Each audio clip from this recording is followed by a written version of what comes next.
from this survey and specific modules.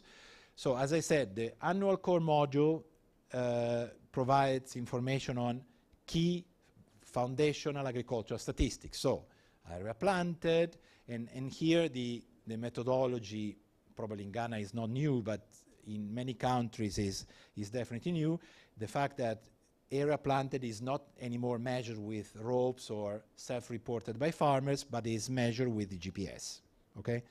So this gives you a more accurate estimate of the effective area planted and used.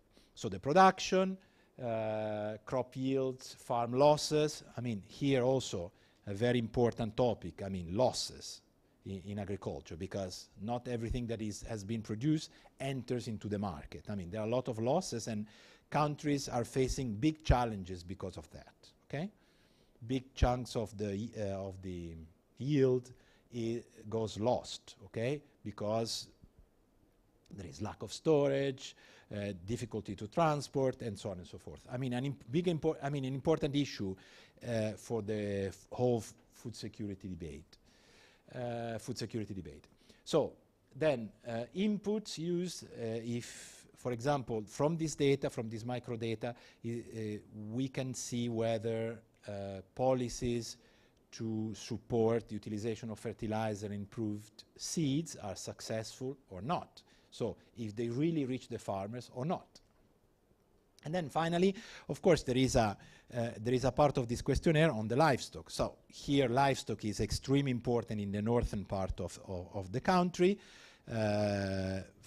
Farmers there are more herders than farmers, so it's also important to understand, I mean, their capacity to cope with climate change and so on and so forth. So there is a whole module on that, and in our website you will see the questionnaires, and it can be improved, of course. And here the whole idea is that we want a standardized approach to compare the information, but it's also extremely important to have country-specific questionnaires. Okay, so what we are doing, for example, now I'm telling you these countries where we already started data collection. In Burkina Faso, okay, neighboring country, is heavy on livestock, because Burkina Faso economy is very strong on livestock, cannot be applied to Cabo Verde, which is an island where the main focus is on fishery.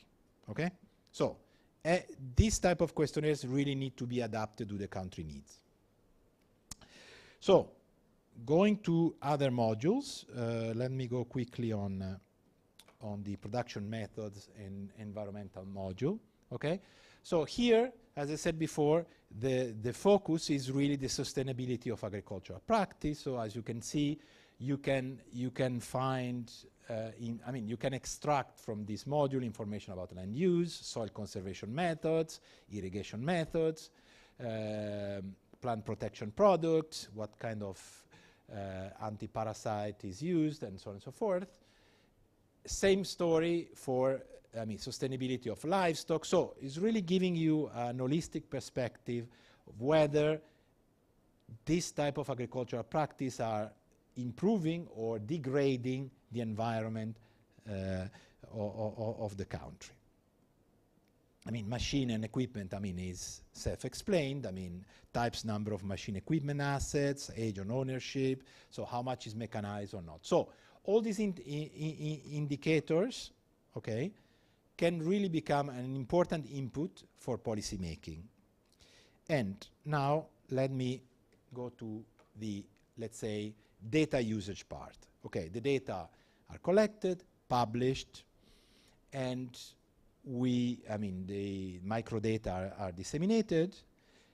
And let's say this is really the basic of all the initiative. Then it comes the second part of the initiative, where we try to form people in different ministries to extract some of the information from the data and produce briefs, small reports, notes, or even on-the-spot analytical products that can serve the purpose of decision-making, okay? In agriculture, of course.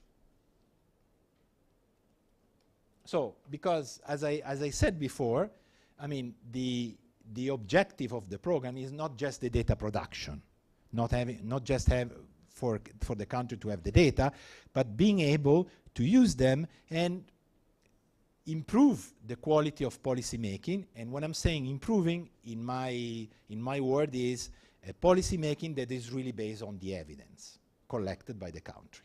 Okay? So that's a bit the development objective of this whole initiative. Not just the data production, but being able to exploit the information coming from the data. And the initiative takes care of also of the trainings at ministerial level of people who can understand the data and pass this information around. So, just to brag a bit about where we are, okay? So, the program implementation plan that also Ghana has signed is our guiding document. So basically is not a legal document, but is simply a document that says, well, the country is onboarded in our initiative, and we will start to provide technical assistance, and we will start to collect the data. As you can see, in green, I put all the countries that have already signed the PIPs, and at different levels, we have started the engagement, okay? So Western Africa, I mean, is very well represented. We are also starting to work in countries in the Sahelian belt and also in Central Africa, but we are not limiting to that. I mean, we are also working with countries in Eastern and Southern Africa. We are very present in the Africa region because this was considered one of the most data in agriculture, most data deprived, but it's not the only region. Okay, as you can see, we are also working, I mean, in East Asia Pacific, in South Asia. So different countries are part of our initiative, and we are now engaging, I mean, 34 countries. We are far from 50, but we are getting there. And here, let me show you some plans for fiscal year 2025 that in the World Bank jargon starts in July 2024, okay? So next July. So here you can see, I mean, countries that different stages of implementation. There are countries that have already started the data collection, like Tanzania, Burkina Faso, Cabo Verde, Cambodia, Guinea, Liberia.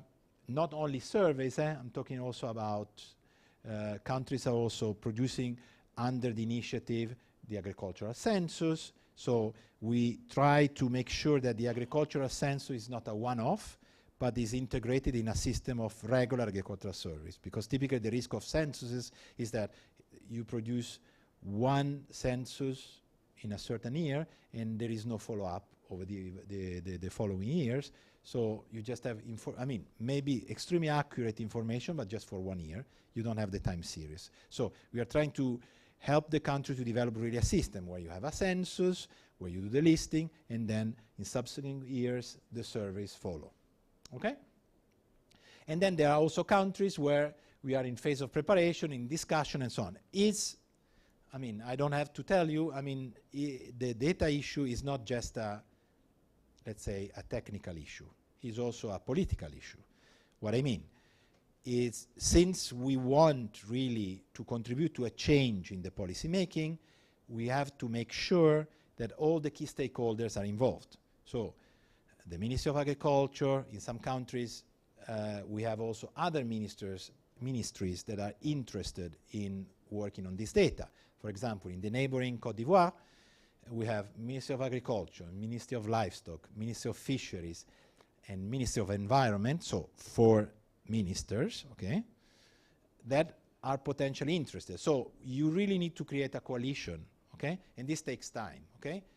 Requires an effort in coordination with the activities of the Statistical Office, okay. So it's also, we also know that there is no technical fix if there is no alignment on the political side, and we help countries to create what we call coordination groups between NSO and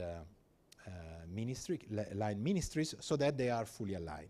And the same we would like to do here in Ghana, because we truly believe in this flow of information between the data producers, like the NSO, and the data users, the various ministries. So it's very important for us, this link. Let me conclude here. Yes, so we have our website, is 50by30.org. Please visit it, okay? You can find there some of the data that have already been published, our questionnaires, and papers that have been produced using this information, and also our plans for the future, so our working plan for the next future, how we would like to expand and so on. Thank you very much, and I really hope that also Ghana will be active part of this whole process. Thank you. Thank you, Prof. Thank you, Doc. Are you going to leave us with this, or are you taking it away? I wanted to, sorry, you're right. I didn't want to mess up here. That's fine. Okay, let me do it. Then it's my fault. No problems at all. And so that was the first take by Dr. Vasco Molini, his presentation on the 50 by 2030 initiative. So we shall take our very next presentation, but before we do, some interesting thoughts he raised. So how can we evaluate policies without data? I mean, that one goes without reason. But is the data being used by policymakers after the data has been produced? I think that is the thrust of the problem. I see him nodding. As for the data is produced, and in places like Ghana, fortunately, we've had a system where we are producing the data, we are getting help from the World Bank, the World Food Program, and all of that. But when the data is produced, is it put to use? What is the use of data that is not used? See, that's the big question, because if you spend a lot of money to produce the data and it doesn't impact policy, then it is, I'm sorry, useless. And oftentimes that's where we find ourselves. We shall take our very next speaker. And we should take questions first. I thought we would lump them together before the... Okay, all right. Questions? Any questions? Okay. I see the interest. I see that's going up. Prof was right. All right. So this time we'll start with the lady. So microphones, do I have to come from here? Okay, so let me see you in batches, just like yesterday. So 1, Prof 2. Maybe you can take a seat, and then we'll respond to them. So that's 2. Any others? Yes, please. 3. Prof himself is raising his hand. Okay, I'm looking forward to that. 4. Do we have a 5th? Okay, so we'll take the 4 for now, starting with you. Okay, please, mine is minor questions. Could you please speak up a bit? I have 2 minor questions. One is in terms of the indicators, the crops. I saw production in terms of quantities, and then I saw crop yield. So I was asking myself. You saw what? Crop what? Crop yield. We have crop yield. Yeah, okay. The indicators, and we also have production in terms of quantities as also another indicator. So I was asking myself, can we use it interchangeably, or we have to get all that? And the second minor question has to do with the data harmonization. In terms of the livestock, we have different categories of livestock at different countries, different climatic conditions. Everything is different. So if I'm a researcher, I want to do maybe comparative analysis. How do I make sure that there is that kind of harmonization? And I'm saying that based on previous lectures we've had in terms of being careful how to compare issues across countries. So these are the major questions that Yeah, minor. They sound like, those questions that have sections A and B, multiple choice. Who was the second? Yes, Prof. Hello. Good morning. Thank you for the presentation. I have 2 questions. The first one is about, yesterday we heard an intriguing information from the Ministry of Agri about how MOFA collects some of its data. So I have a question of how MOFA is involved in this. So if MOFA is involved in this, are they helping in collecting the data?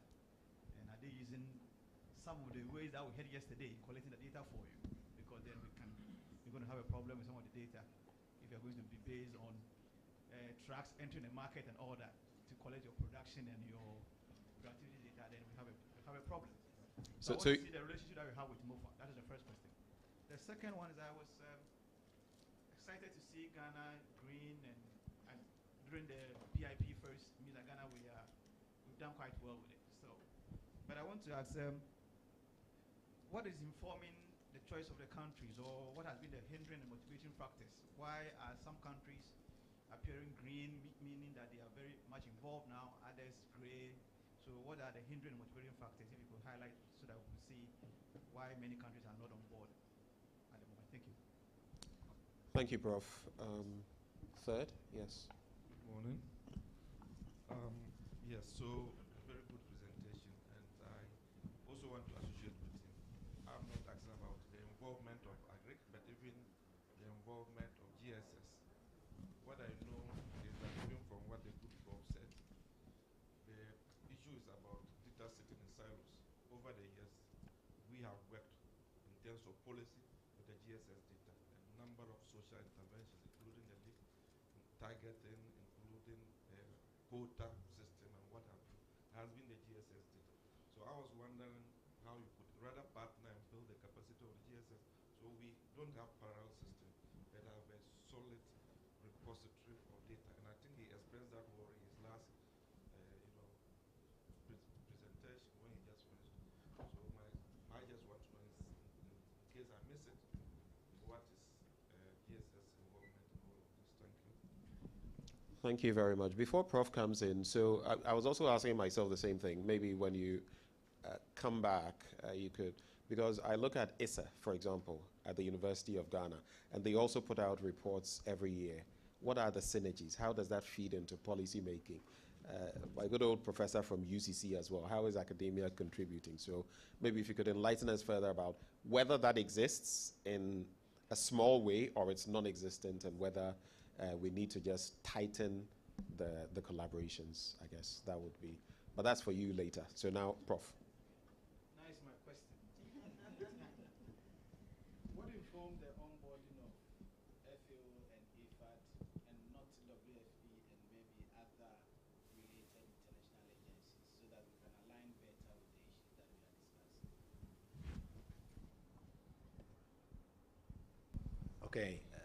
It applies the same disclaimer we used yesterday, even if I'm not Ghanaian. Difficult questions, Prof responds, no? No, I'm joking. I will respond to all the questions, including this one that's complicated. Okay, so production and productivity. So the idea there is to have accurate measure of both, okay? So production in order to have the quantities, and productivity to understand, I mean, if really, I mean, the effort put in growing certain crops is yielding what we expect, okay? So if you want, I can enter into details of how we do that. I mean, but let me just quickly, and then we can have a bilateral discussion, otherwise it becomes too technical. So we use crop cutting methods, okay? And as I said before, to measure, I mean, the plot size and have an accurate estimate of productivity, because we'll divide the output by the size of the land, we use the GPS. This, to my knowledge, but I'm not a super sophisticated agricultural economist, I'm not at all an agricultural economist, is the most advanced technique to do this, okay? On productivity. On the livestock, yeah, I mean, there are a lot of difference among countries, okay? Of course, we are aware of that. That's precisely the thin line I was mentioning before. There is a necessity, I think, of having a standardization, but this cannot go at a cost of specificity of a country, okay? So the questionnaires and the way certain items, certain issues are tackled are specific for the country. We cannot expect that you collect the same type of data on livestock in Cambodia and in Ghana, okay? So let's say the need of standardization stops there, okay? And the questionnaires for Ghana on livestock is done with the experience and the knowledge you typically have in Ghana, and same for Cambodia. So if they are not fully comparable, fine. But the important thing is, first and foremost, having information for the Ghanaian authorities to develop policies for Ghana. This is the priority. Then indicators, SDGs, alignments, internationally is secondary in my opinion. I really insist on this idea. I said before that the data collection should be a national priority for the needs of policymaking in the country. Okay. So, second one was his questions about, okay, this is a complicated one, and I will try to club the two, saying something I feel about Ghana, and I think the beauty of this country is that GSS has always been a very independent institution. To my knowledge, I mean, all the years I work with GSS has been extremely independent, okay? And this independence, okay, made easier, I think, this integration with the ministerial level. So, since GSS is independent, the relation between Minister of Agriculture and GSS is gonna be on an equal basis, okay? I don't expect the Minister of Agriculture telling Prof, you should collect me the data this way because otherwise I sound bad as a minister. Because GSS has a reputation to be firm and professional, okay? Not every country has this privilege, okay? But certainly this is a country where I expect that this type of interaction is gonna be on a respectful basis, okay? So when before, probably I sort of create some misunderstanding. This integration between policymakers and data producers, okay, is not meant to be like policymakers influence the results of the data collection, not at all. But it's important that policymakers outline their needs in terms of data. This is important. In terms of priorities, not in terms of results. Results, they should be accepted as they are, okay? Otherwise, it defeats the whole purpose of collecting these data, because these data should inform the political power of the situation of agriculture in the country in such and such year, okay? So, and I know, I mean, not in Ghana, but in other countries, this is a hard call, okay? We already know, and not name any country, but we collected some data that the minister in charge was not happy with, okay? But this is really the purpose of that. I mean, giving you the situation of your country in that year for you to respond to that, okay? There is no point in massaging, embellishing the result, okay? But at the same time, I think the concern of the policymakers that the information they get from this service, because there is an investment of the country, is relevant, okay, for policymaking, I think is a fair request, okay? So you have to see what I'm saying is there is no interference in the data collection process and the result process, but there should be an interaction, I think, in the priorities.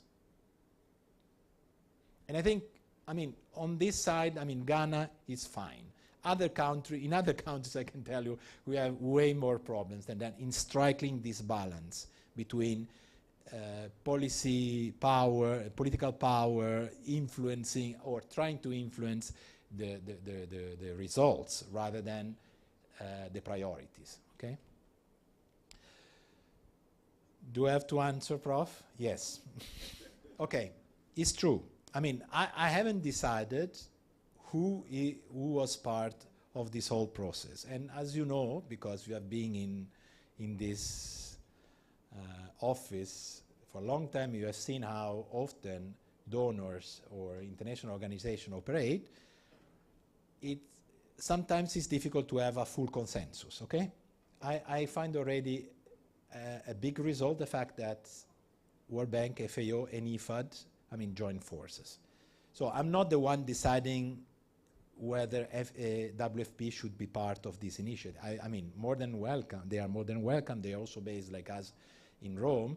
And I think we definitely need to, at headquarter level, discuss more about aligning our priorities, because otherwise we give a confusing message to countries. And I imagine, your concern is about indicators, priorities in data collection, and so on and so forth. So I take your advice, and I will report back to Rome and to my headquarters on the importance also have WFP and other organizations that are concerned about food security to be part of the process. That's the best I can do. And again, goes above my pay grade, all this discussion. Any more questions, submissions? Okay, Doc. Who else? Right. Any others? Any takers? 2 for now. Okay, so let's start with Doc. Dr. Engwa. Thank you. Yesterday we showed a presentation talking about when we want to even compare the same information. Sounds a bit low. Please.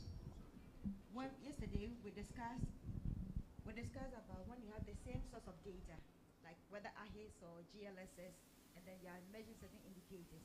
If you have different points or if you don't have consistency, then it makes comparability a challenge. Now, based on the 50 by 2030, the idea or the ideal situation is that we should be able to do this crop cutting and activity yearly, and then maybe the non-core areas can be every 2 years. Since it's the desire to help us at the global, regional, and the national level, to what extent is the World Bank assisting and going to support Ghana to carry this between now and 2030 in terms of funding in our data collection to ensure we get it through? Thank you. Now, even I know that's a tricky one. I saw him shifting. Okay, second. I perfectly agree that the data collection should be aligned with policy. You would have to speak up. I think there's... So the data collection should be aligned with policymakers, right? But in some part of the world and in our part of the world, these policy priorities are tied to regimes. When there's a regime change, the priority changes. So in kind of, for example, if this year I collect this data with in mind that these are the priority areas, the regime changes and then the priority also changes. Do we follow the regime changes in the policies, or we have to go direct way of having a path where the policies are very consistent over the years for some specific period of time? That's one side. The issue has been with data collection on production, right? And as we all know, production is not always related to consumption. Does not translate into consumption. There's some bit of human cost element there when it comes to production. So how do you harmonize the human cost in data collection? If you are collecting data on productivity, yes, I've produced 10 bags of cocoa. How about the human cost component? Because it may not necessarily be that I'm better off by producing 100 bags of cocoa if you take into consideration the human cost element of that production. Thank you. Thank you very much. So I believe that will be it for now. Doc? Okay, so I cannot speak on behalf of the World Bank, although I'm part of the World Bank, but I know that the World Bank has been working with GSS on a statistical capacity building operation that started in 2019, and I know that there is an interest in continuing this support, and also there is an interest in supporting in particular the component on agriculture, okay? And of course, this is a request, should be a request. I mean, the World Bank can support, but there should be a request from Ghanaian authorities, because, I mean, this is your country borrowing for investing in data. So if there is there an awareness and an interest in investing in agricultural statistics, I mean, the World Bank is there. I mean, yesterday, unfortunately, I couldn't join the presentation of Carlo. I was talking to my colleagues at the bank, convincing them that there is this initiative, there is need to get support from them, and can be useful also for them to have better data on agriculture. Okay? So, again, I cannot speak on behalf of my colleagues working in this area, but there is definitely an interest and willingness to support Ghana, like all the other countries in Western Africa, in improving, as you are doing, the quality of your statistics, okay? I mean, at the level of World Bank, data quality has become, finally, I would say, after so many years, a priority, okay? So I think you will find open doors there. Yes, so yes. to his points now. The regime changes, and is So, there any way of even I mean, compelling any regime to follow through? Why are That's- you that's the asking whole me? point. Why are you asking me this question? I mean, it's a very political one and implies a judgment on the political regime in the region. I mean, this, fortunately, is one of the few established democracies. Okay, for the last early 90s. Okay, so this is a democracy with changes in the government, with political priorities, but at the same time, I mean, some of the priorities remain the same. Okay? So we know that the northern part of the country is kind of lagging behind compared to the rest of the country. We know that this country is a big producer of cocoa. Okay? And I hope, for the destiny of the world and my safety, since I'm a big chocolate consumer, is going to stay a big producer of cocoa. At the same time, your point about should the country invest more in cash crops? I mean, this productivist model that has been implemented so far in many of these countries, or they should focus more on food production, since there are so many challenges at world level in terms of chains, commercial chains of food. It might become more difficult going forward. We have seen with COVID and the Russo-Ukrainian war that imports of food became more complicated, so probably countries should invest more in their self-sufficiency, okay? This is a political question. I cannot answer that.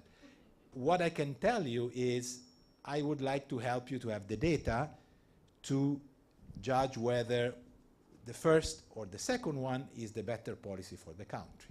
And then it's up to you to decide. I mean, with your vote and your policymakers, hoping that your policymakers will be sufficiently enlightened to get the right policy. Answered? Wow. I see we have the last bus. The last bus questioners. All right, so just the two of you? Is it one or two? One. That'll Just be the a final bit. No, just to maybe add a voice to the issue of policy change and maybe linked to regime changes.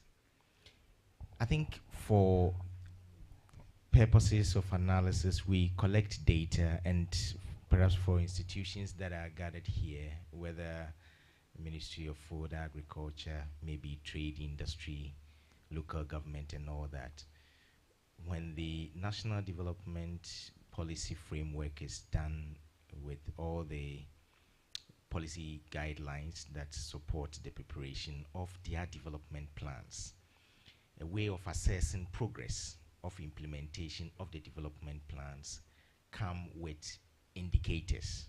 So for the agric-related ones, per the policy that the ministry is pursuing, there are some indicators that are agreed upon at the sector level, at the national level, even when we bring the MMDAs, the districts, they also make indication of the specific endowments within that area in terms of space, and then what they would want to be monitoring going forward. So in terms of data collection to assess progress of implementation of plans, programs, projects, and things like that, we don't change that. In fact, if I could cite the example of the Ministry of Food and Agri's facts and figures, you see that over the period they have consistently monitored and produced data, facts in relation to the interest areas for the ministry and its partners. So these may not change per se, but for purposes of planning, we also admit emerging issues. Not long ago, COVID came, and even at the national level, we saw the need for planning for emergency response, COVID-19, and perhaps any more that may be coming. And so now we may focus on some other indicator that previously we were not focusing on. That does not constitute maybe a change in policy per se, but to be more responsive to the things that hit us along the way. And also sometimes for scarcity of resources, you may not be able to do everything. And so in terms of which indicators or which data you would even want to collect, per the priorities that you set for us, for yourself as a country, for a particular year or a particular medium term, then you would want to focus more on some areas of your national life. And that is where maybe people may begin to see some changes. Of course, the political angle is also having a party in place. They may have done a manifesto, come out with some areas of interest that when given the mandate they would want to focus on. The Constitution provides some space for incoming governments to also focus on things that they would want to be remembered for. So there's room for some of these adjustments, and as a nation we have followed that course going forward. But I'm sure for research and analysts, we may want to always keep an eye on the most important things. You can't be doing things that are not important when the essential things are there waiting for you. And that is where, as citizens, we can also make contributions. So we draw leadership attention to the things that are essential to us at all times. Thank you very much. Any reaction? No, I totally agree. I mean, this is how a democracy functions, okay? So I think, of course, there are priorities, and the data we have seen yesterday, even if percentages might slightly change, but we know where poverty is, where we have poverty pockets, where we have wealth pockets in this country, what are the regions more dynamic, what are the region less dynamic. So this core picture of the country won't change, and what, as you said, might change. And unfortunately, I mean, this is, I mean, I wouldn't like to be a politician nowadays, because I mean, there is a lot of uncertainty, and many things we thought about in the past, I mean, many ideas we had have suddenly changed, okay? We could have not imagined 5 years ago that we have a pandemic that, I mean, put in shambles the whole world. We could have not imagined that we had a war between Ukraine and Russia that could disrupt potentially, I mean, all the commercial chains of food coming to Africa, for example. So I think that if certain key priorities of the country are kept, and there are some changes maybe in the constituencies, I mean, do politicians in, for example, in Europe, on USA act differently? No. Actually, maybe they are much worse than your guys, okay? Let me tell you, okay? So this happens, okay? This happens that politicians serve certain constituencies. What is always good to have, and that's why I insist on this issue of data, okay? Having data highlighting that certain problems are there helps civil society to hold your politician accountable to that. So if poverty is not going down, okay, and the figures are there to show that, well, you can hold them accountable for that, okay? Same with agriculture. And again, I truly believe in the value of data and the possibility for press and information to use this information precisely to do what you are saying. I mean, showing that, well, compared to the promise you made, well, this is the outcome. And this is how a democracy should work. Thank you. Thank you very much. Let's do it for Dr. Molini. Let's put our hands together for him. Thank you so much. Thank you. Thank you, Doc. So now that we've heard about the 50 by 2030, the question then is, what is the way forward? You know, when the question was posed about regimes, I was wondering, then how about brothers and sisters in Burkina Faso, Mali, Guinea, Niger?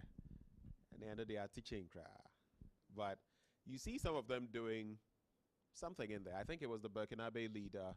I mean, take away the bits about military escapades in politics and all of that. Let's set that aside.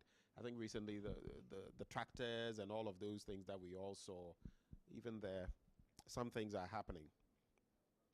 But the next step, we're still staying with the World Bank, but this time we're going to be hearing about how to use agricultural data and knowledge to help defeat poverty. And we're taking the lessons learned from Brazil.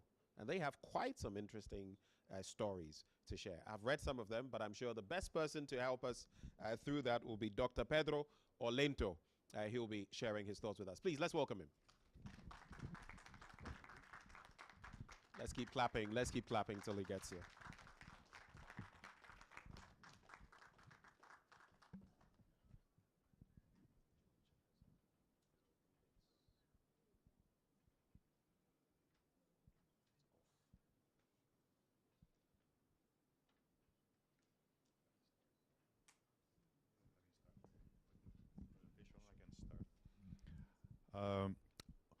Well, let me first express my deepest gratitude for the invitation from GSS and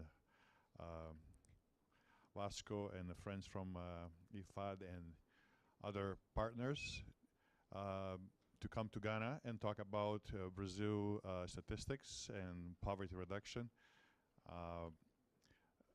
And you know, Ghana is a country that has always been very curious. It's my first time in the country, and I always wanted to visit.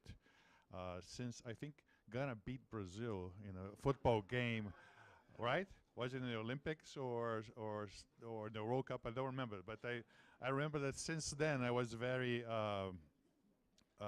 curious about the country. So I'm glad I'm finally here visiting. Let me start by saying that I was a bit confused about the request. It was initially to talk about agriculture, statistics, and poverty reduction, or statistics in general. So I decided to talk about both of them. But I understand that I am the only thing standing between you all and a coffee break, so I'll try to be quick. You know, I'm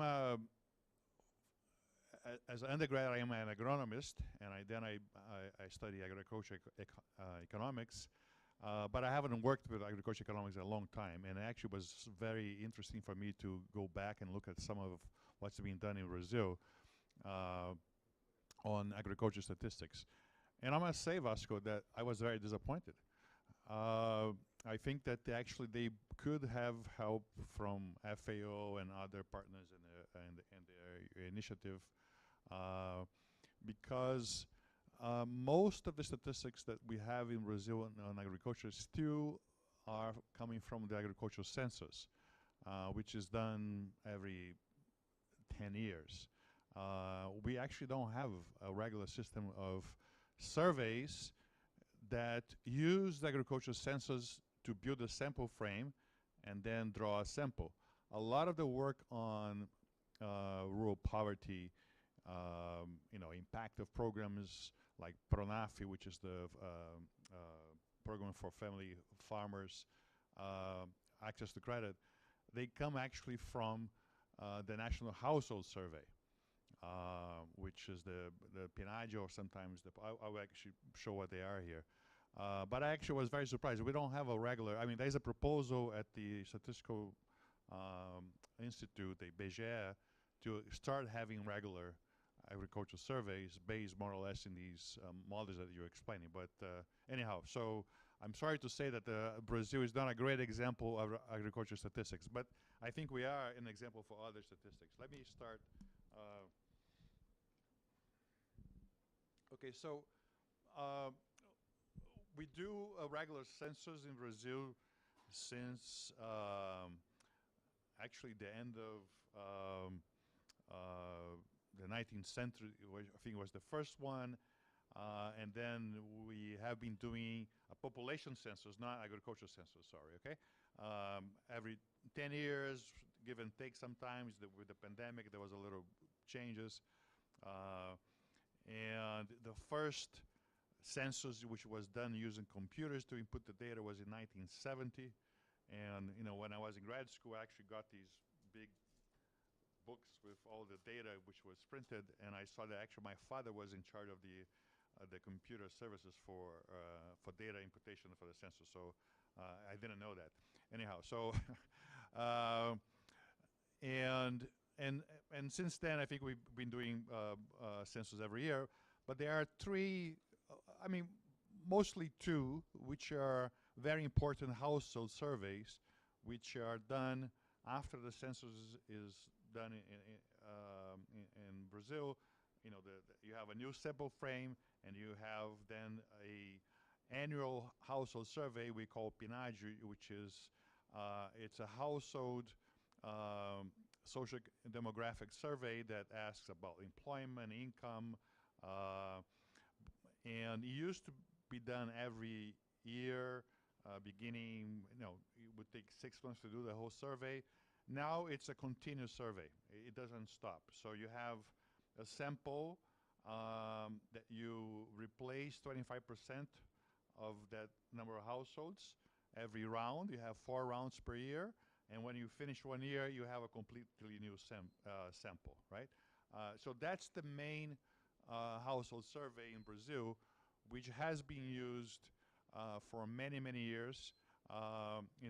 You were talking about the independence of GSS. I think Brazil also has, at least until recently, a tradition of independent statistical institute, and then there's even also a think tank with the planning ministry, which is called IPEA, which has been analyzing these data for decades.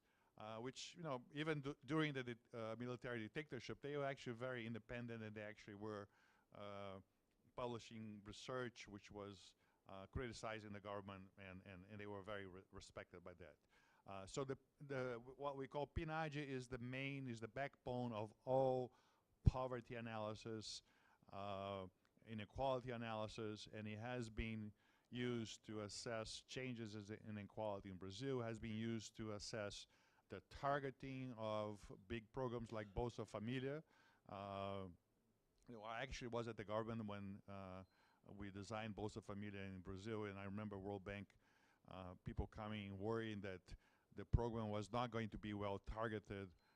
Whatever noise is that is, I have a problem with distraction. Sorry. Yeah, thank you. So where was I? Okay, so, and then I remember the World Bank economists coming and say, well, because the way the program is done in Brazil is that each municipality decides who are the beneficiaries. We don't have a centralized system of selecting beneficiaries for the Bolsa Familia program, which is the largest cash transfer program in the country, and maybe one of the largest in the world.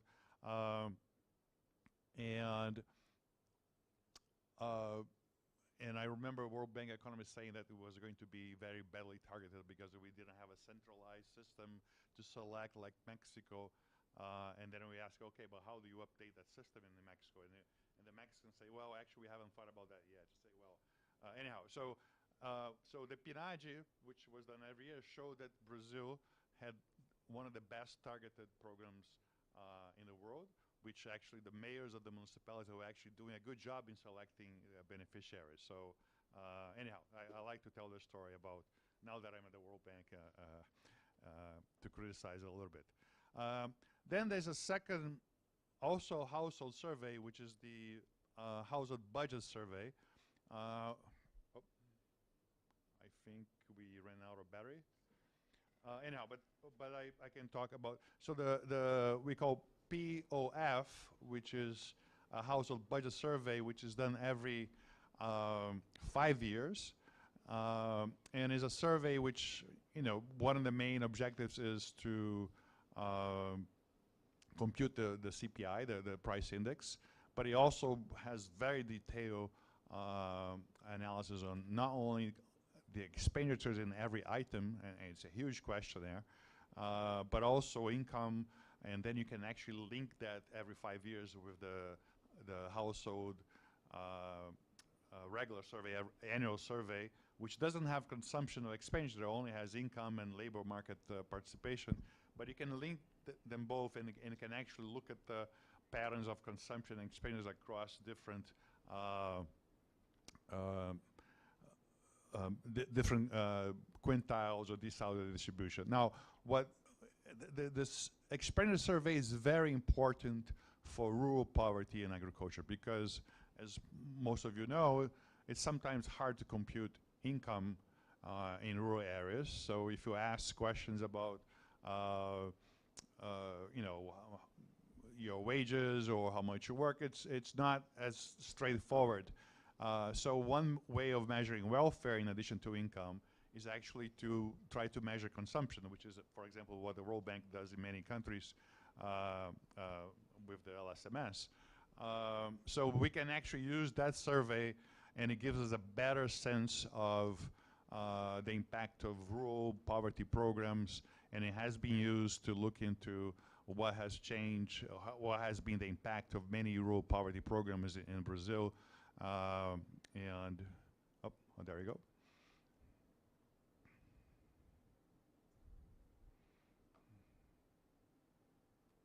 Okay, thank you.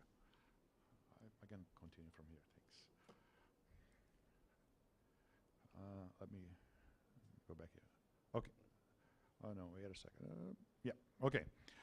And the third one is the National Health Survey, which is, actually I don't know how often it's done. I think it's about every 5 years too. But this is basically the VHS, which is International Health Survey, which is adapted by Brazil.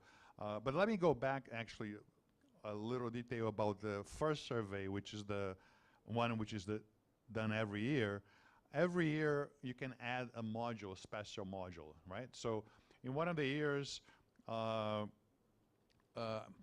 several agricultural economists working at the University of Campinas decided to try to measure the impact of the family farm program, PRONAFI, in terms of access to credit, et cetera.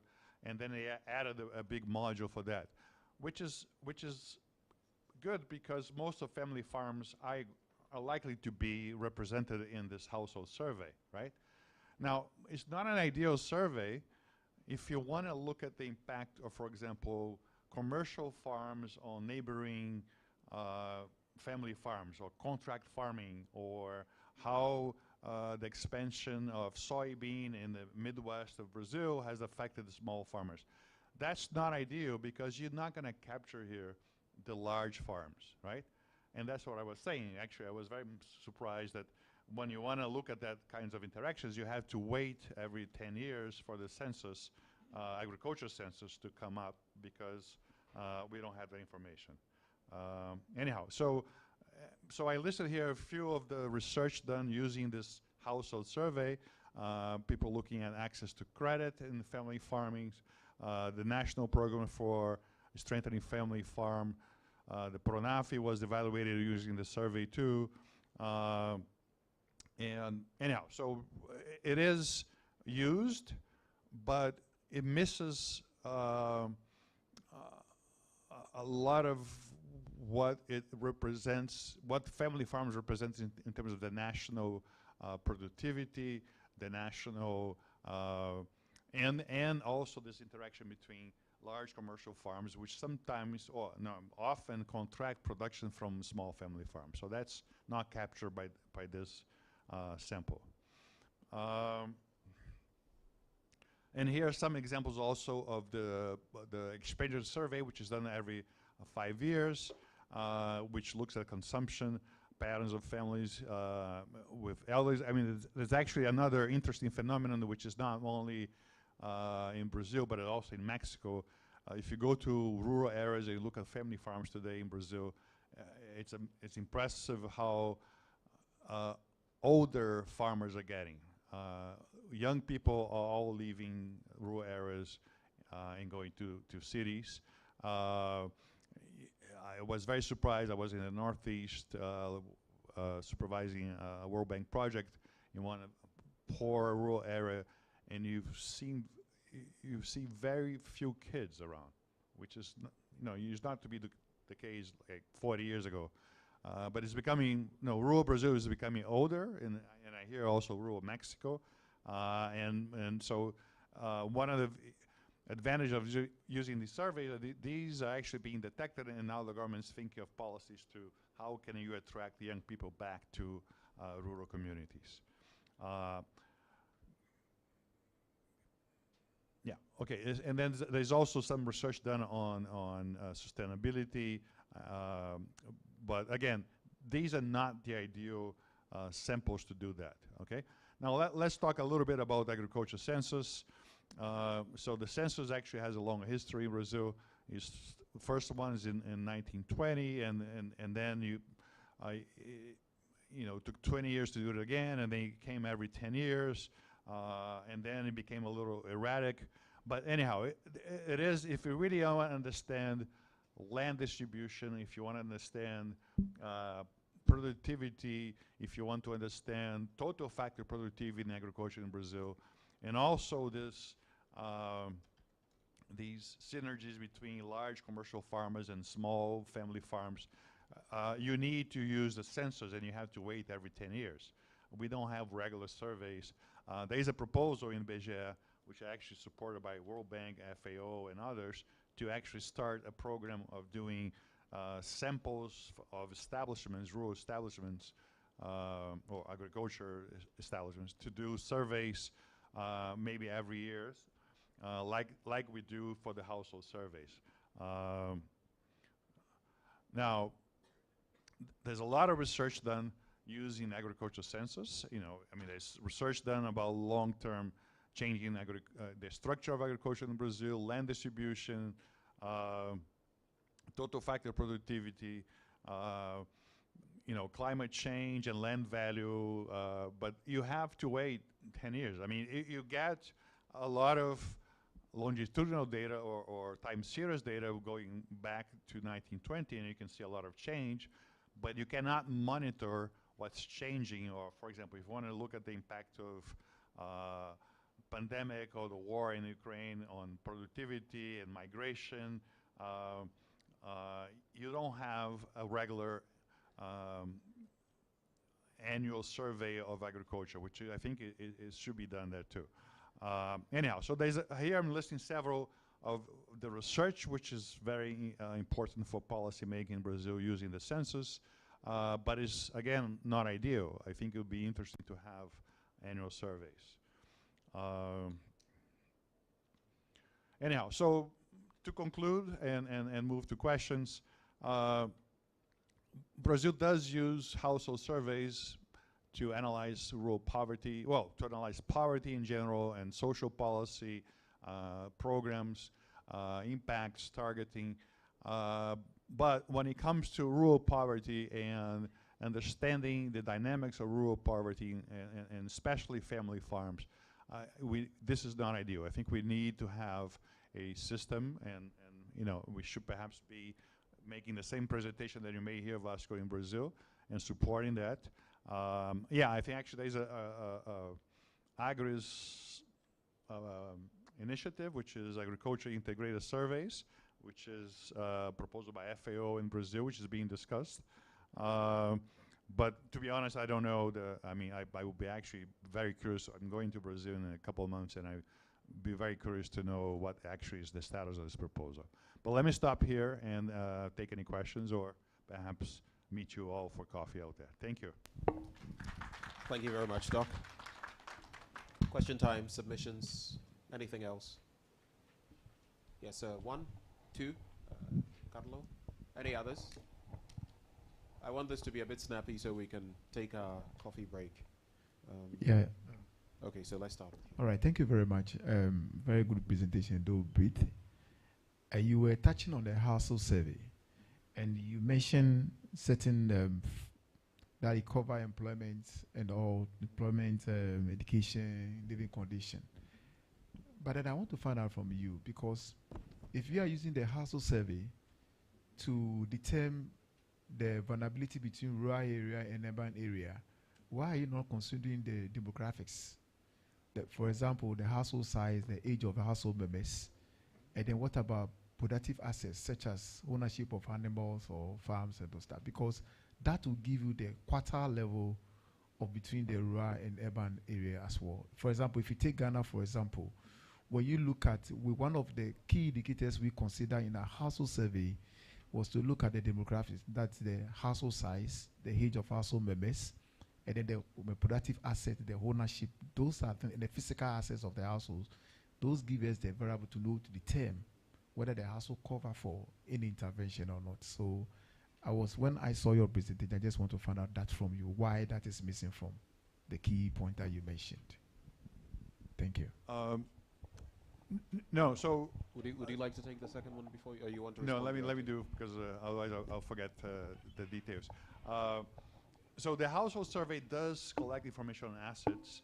I don't know how detailed in terms of your herd, your number of pigs, etc. But it does have variables on assets, savings, etc.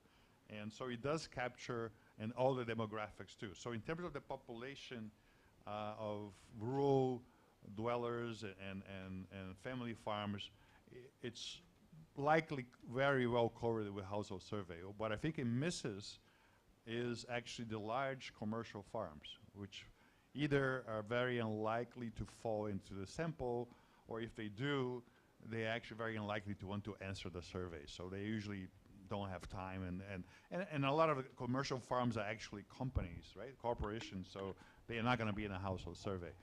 You might have someone that lives in the company farm so I think that's what's missing is actually these corporate farms can actually be very important for the livelihoods of family farms in some areas, and we don't capture the synergy by the household survey. I think that was my point. I don't know if I answered your question. Yeah. Okay. Okay. Yes.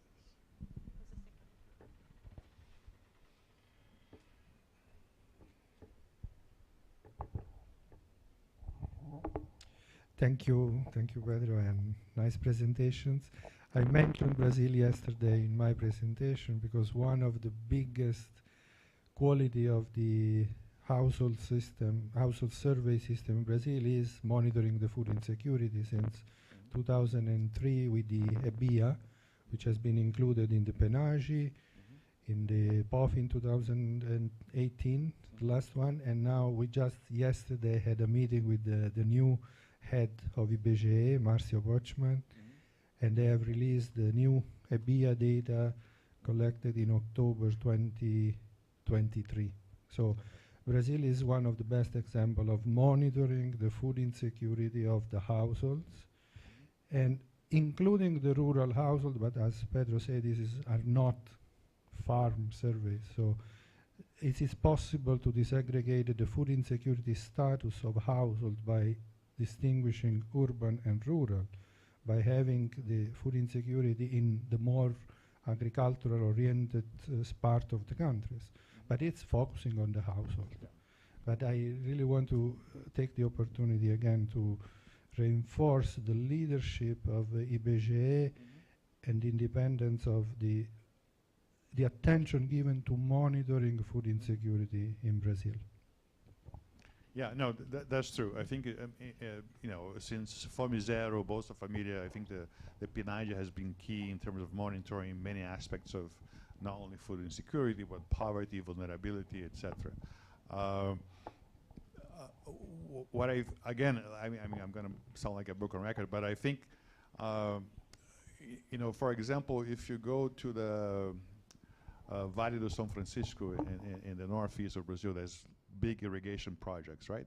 And there was actually very well thought of having both corporate farms and small family farms, both using the irrigation, and the synergies are very good. I think Brazil exports grapes, table grapes to Europe directly from airplanes there, and a lot of small family farmers are benefiting from that.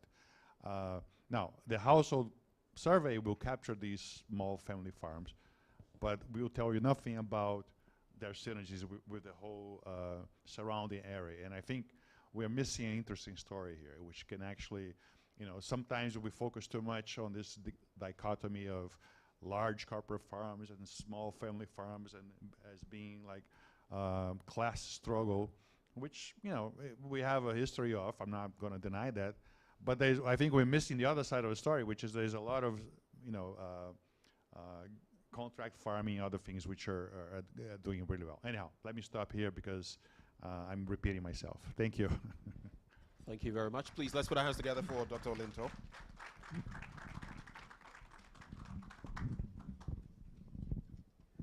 I must have to speak twice because I have two microphones. So, ladies and gentlemen, it's been very engaging thus far. We're going to take a coffee break. When we return, two more presentations before we get into our panel discussions. The first will be from the Ghana Statistical Service, and hopefully we have the Ministry of Food and Agriculture here for the next one.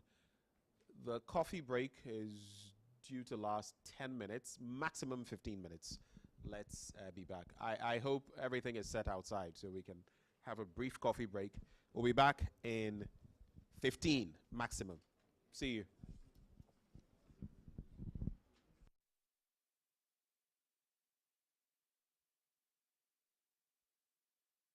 So latest by 11:22 we should be seated. Let's say 11:20 we should be back. Thank you.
ladies and gentlemen, those outside, please come in. We're about to continue with the rest of the program. Those outside, please come in. Those outside, please come in. Please come in so we continue with the program.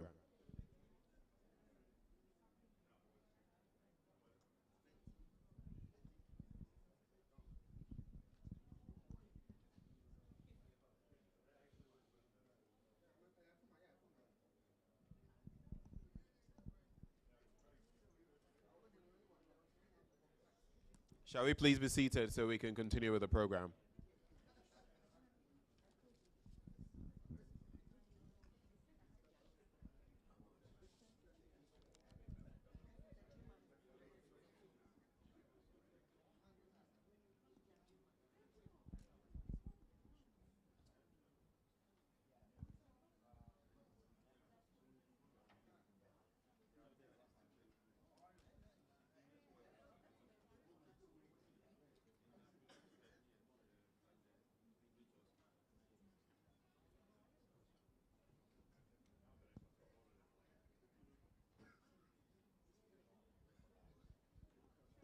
I'm waiting for a few more people to come back so we can continue. I'm waiting for Professor Kobina Enim as well. Dr. Ingwa, do you know where your chief is? And then Dr. Carlo Cafiero, I see he's also. Yes, please. All right, so while we wait for them, so far, we've taken a look at the presentation on the 50 by 2030 initiative that was delivered by Dr. Vasco Molini of the World Bank. Then again, we heard from Brazil's own Dr. Pedro Orlando, who is also with the World Bank, about what strides Brazil has been making in agriculture, what the lessons are that we can learn. Shortly, we're going to be taking a presentation on collecting data on food insecurity from both the supply and demand sides. We know how the economics works, but from supply, the supply end, how does it work? From the demand end, how does it work? That's exactly what the Ghana Statistical Service is going to be unveiling for us. And up next to work on that presentation, we have none other than Dr. Bernice Ofusubadu. Doc, over to you. Please, let's welcome her.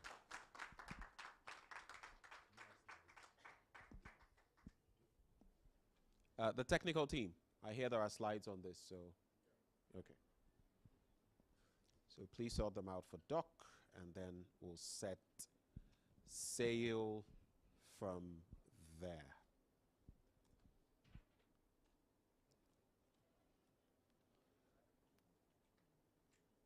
Okay, so which one of the slides are we going to use? We're moving away from Brazil and coming back to Ghana.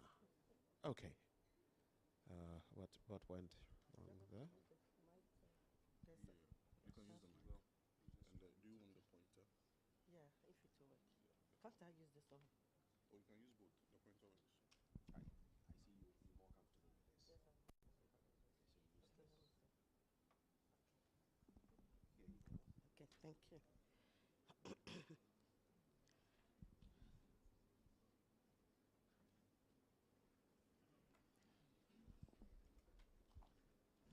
Good morning to you all once again, and I'm here to present on data collection on food insecurity from the demand and the supply side.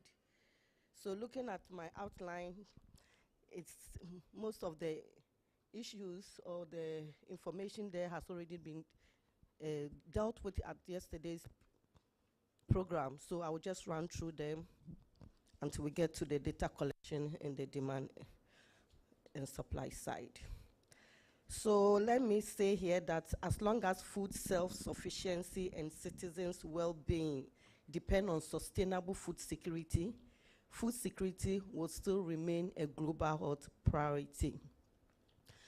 So looking at the SDGs, which has emphasized on SDG Goal 2, that we aim to achieve zero hunger, and end hunger, achieve food security, and improve nutrition and promote sustainable agriculture, highlights the complex or interlinkages between food security, nutrition, and rural transformation and sustainable agriculture. And there are other targets which I'm sure was said yesterday. And if you look at food security, there are about 4 dimensions that has been emphasized and being used in the estimation of food insecurity or food security. So the 4 dimensions being the food availability, food access, food utilization, and food stability. So on our continental level, that's the regional level, there is also the Comprehensive Africa Agricultural Development Program called the CADIP, who also have the aim to achieve food security in this part of the world.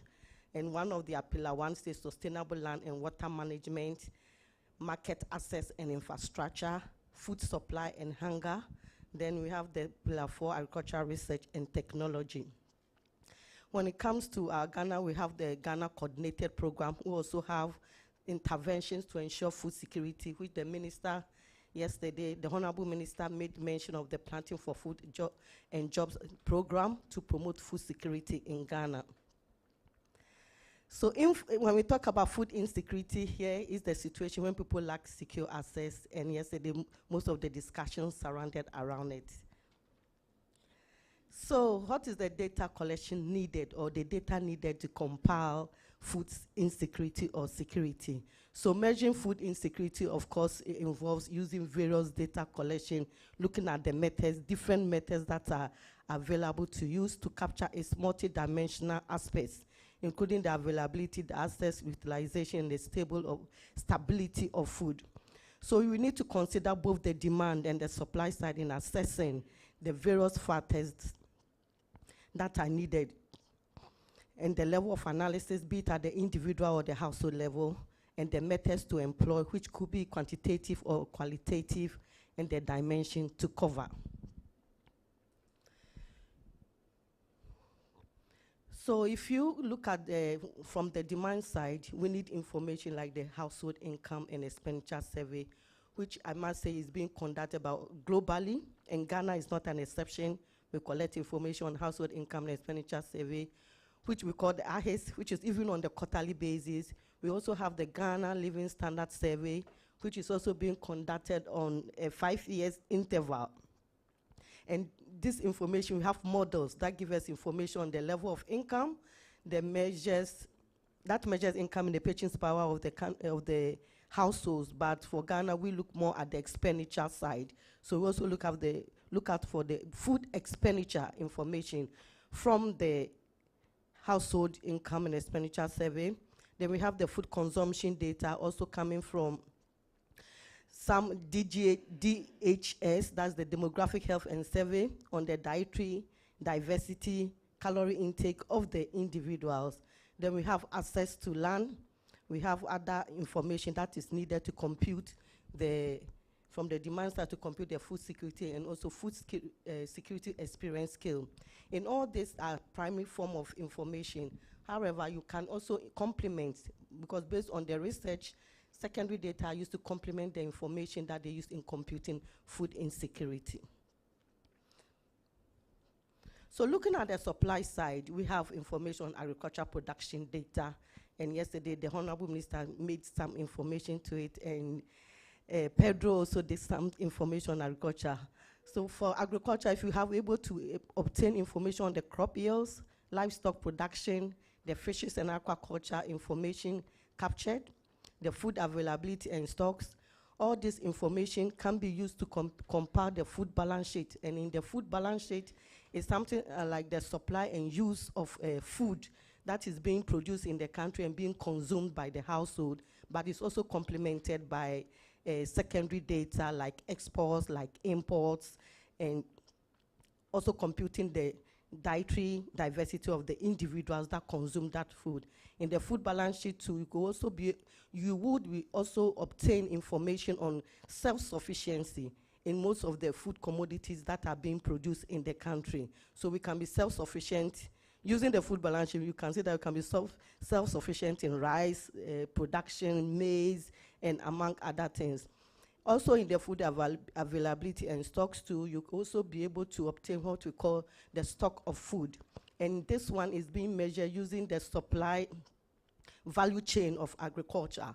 And this supply chain of value chain of agriculture starts from the production to the distribution to the wholesalers, retailers, including government, including government,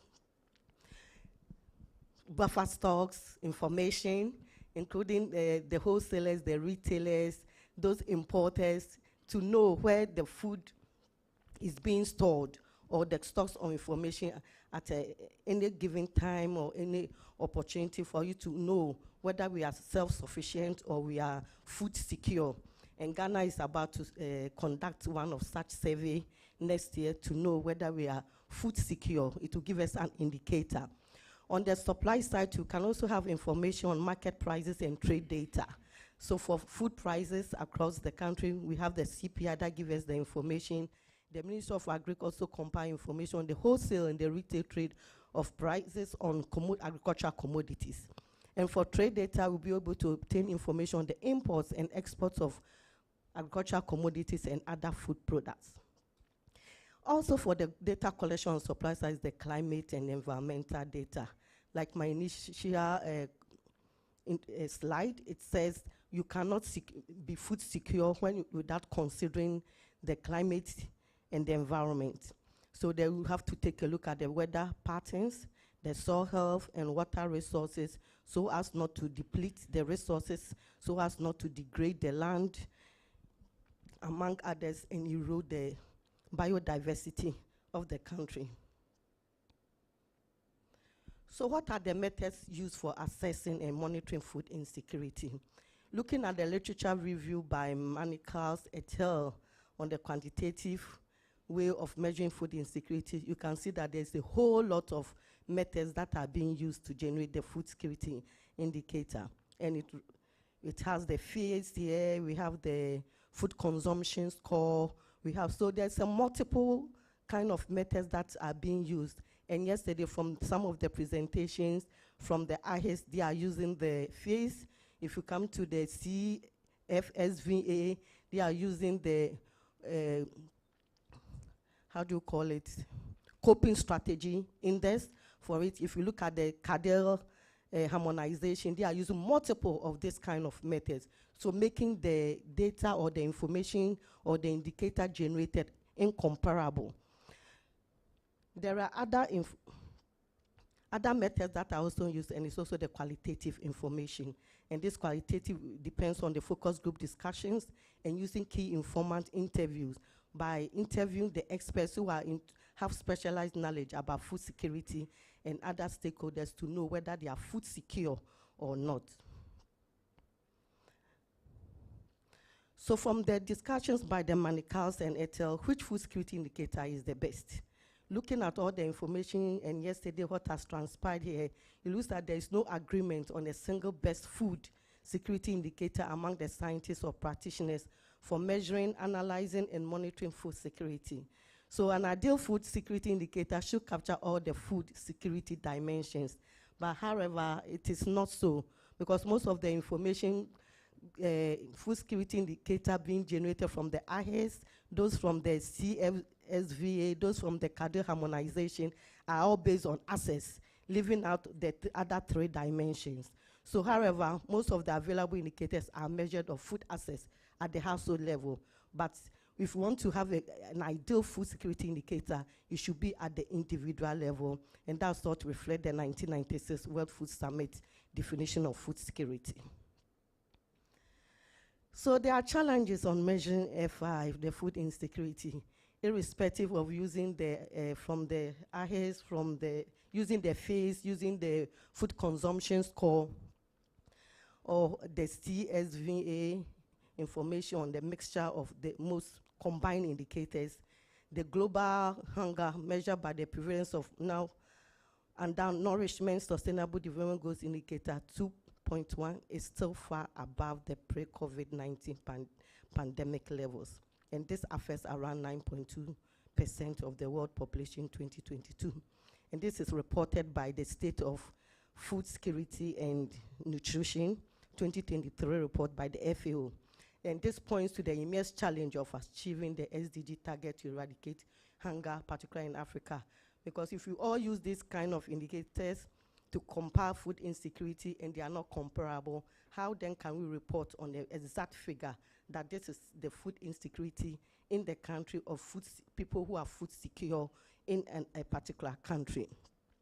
So the prevalence of the moderate or severe food insecurity, that's the SDG 212, remain unchanged as about 29.6% of the global population, which is about 2.4 million people, were moderately or severely food insecure in 2022, of which about 900 million, that is 11.3% of the people in the world, were severe food insecure. And it was emphasized that food insecurity disproportionately affects women and people living in the rural areas. That's the global gender gap being narrowed from 3.8 percentage points in 2021 to 2.4 percentage points in 2022. So what are the recommendations on the type of data to collect in order to compare food insecurity or security? So food security should be measured at the individual level. That has been recommended and could be complemented by other food security indicators to capture all the 4 dimensions of food security. And that from the researchers of food system, it has recently been noted that there's the need to update the definition of food security in reference to the 4 dimensions to include the agency and sustainability. Adding on, we'll be able to have 6 dimensions in assessing or monitoring food insecurity. So the 6 dimensions of food security has been proposed by the high-level panel of experts on food security and nutrition. And I think yesterday one of the presenters did mention of that. So when it comes to the agency, what is it about the agency here? It refers to the capacity of the individuals who exercise a degree of control over that affect their food security and nutrition. And they also have control over how to secure access to land and water, access to credit, access to social protection programs like food aid, cash transfer, in order for them to be food secure. What is the sustainability here? So the sustainability here will be the measuring of the sustainability dimension of food security. And this is one of the indicators of SDG 2, that's the 2.4.1, to measure the share of productive and sustainable agriculture. This sustainability has never been, I don't know, but I know from the records it has not been estimated in Ghana. But however, our program with the 50 by 20 initiative implementation survey will be able to produce the 2.4.1 by the end of the year using the production methods and environment. And these production methods and environment have more information on climate. It also factors in the climate change, the environment, water resources, irrigation methods, all that to conserve water and protect biodiversity of the land to make the production of crops more sustainable. And we know the FAO already tracks several sustainability measures, including fertilizer, pesticide, and land use indicators, which we always compile and complete the questionnaire and send to them. So what is the best way? Is it going by the demand or the supply side alone? But from the research, it is indicated that integrating both the demand and the supply side will help us validate findings and identify discrepancies that may require further investigation. It also helps us to analyze the interactions between the food supply and demand dynamics to understand the underlying drivers of food insecurity, and gives a holistic approach to help target interventions to address specific needs and vulnerabilities. It also helps to engage stakeholders, collaborate with government agencies, NGOs, research institutions, and resources, and co-create solutions to address food insecurity in the country. And there could be tailored interventions to address specific challenges. So what are the takeaways from this? That food insecurity requires a holistic approach that incorporates both the supply side and the demand side of data. And there's no agreement on the single best food security indicator to use. And by integrating these data sources and using comprehensive methods and indices, will give a deeper understanding of food insecurity and aid in the design of effective intervention. And we must say all the methods that are being used currently are not comparable, to let us know this is the exact food insecurity issues that we have in Ghana. And measuring food insecurity and food security goes beyond the 4 traditional dimensions, and data collection from now should include the agency and sustainability dimensions too. Thank you. Thank you very much, Dr. Badu. Please stay with us, have a seat, and we shall take some questions, remarks, responses. Please keep them brief. I've noticed this morning that some of you go on and on. Make your point, but be succinct with it. I like this academic. She's very question-oriented, comment-oriented, which is good for the purposes we are serving. 1, any others? 2, any others? 3. Dr. Okay, and then, all right, so 5 of you. Let's start with you. Okay, so I know one. Thank you. Your last, I think, 3 or 4 slides or 2 answered my question on agency and sustainability. And so I will skip that one. But I was happy to see qualitative aspects of your data. But the question I was asking myself is, how does that reflect in your report? Because sometimes I pick the report, I read, and I see the figures. I don't see the qualitative. I stand to be corrected, though, but I don't see the qualitative aspects in terms of the report writing. So how do we blend it for us to get that holistic picture of food insecurity? Please, what's your name again? I'm Gloria from UCC. Okay. I'm wondering when the major questions will come, because all her questions are minor ones. Next. Okay, so in order not to overshoot or underestimate the food insecurity percentages that we present, so from both the demand and the supply side, I see that if you're talking about access, you have market availability, right? How do you capture subsistence production from the supply side and then subsistence consumption from the demand side?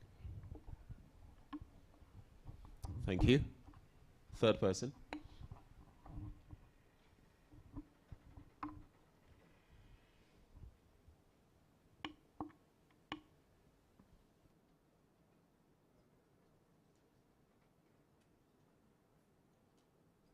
Is it on? You can have mine. And thank you. I have a very specific questions. Why, from the annual household income and expenditure survey lately, you have dropped the quantity information? You mentioned that you are collecting expenditure on food, but you are not collecting the quantity information. And I think that is somehow limiting the possibility of making full use of the data, because you cannot separate whether or not high food expenditure is because of high food prices or is because people are improving and increasing their food consumption.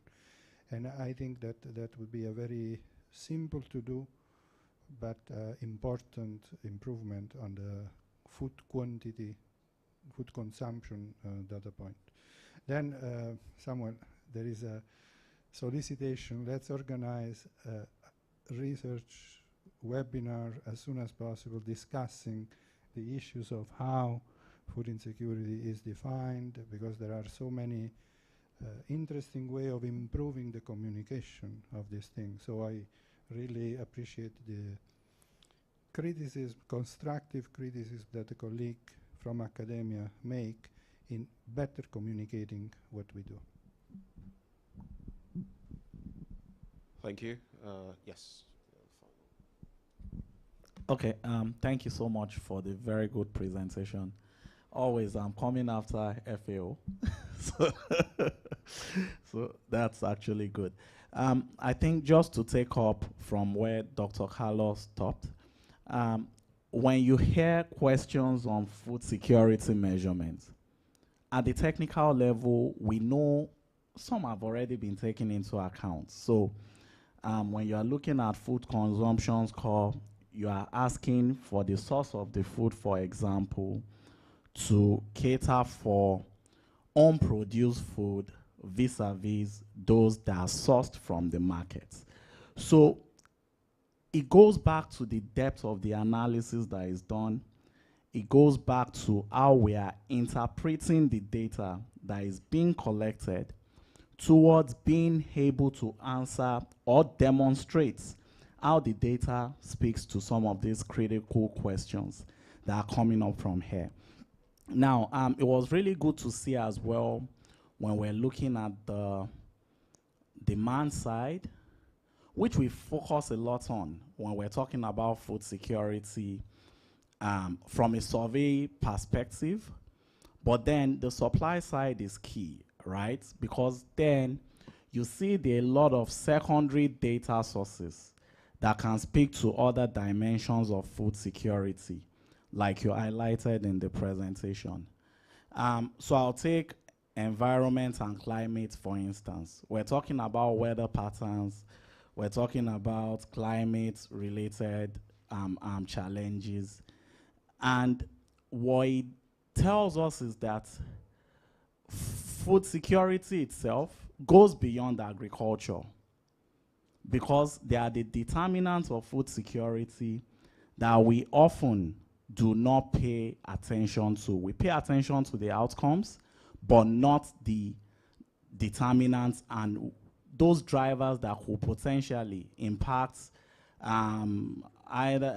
production patterns and invariably consumption and other dimensions of food security.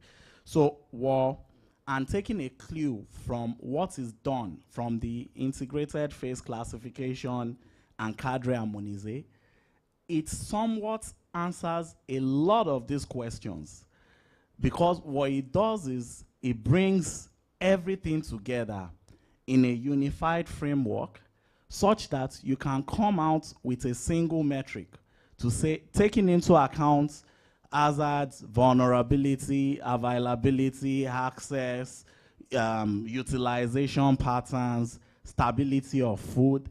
How does it impact on food security outcomes, which is an ongoing discourse now? You know, what outcomes do we focus on? But that notwithstanding, you know, that's a framework where you see could potentially be adapted, because now it's classically used for in emergency settings.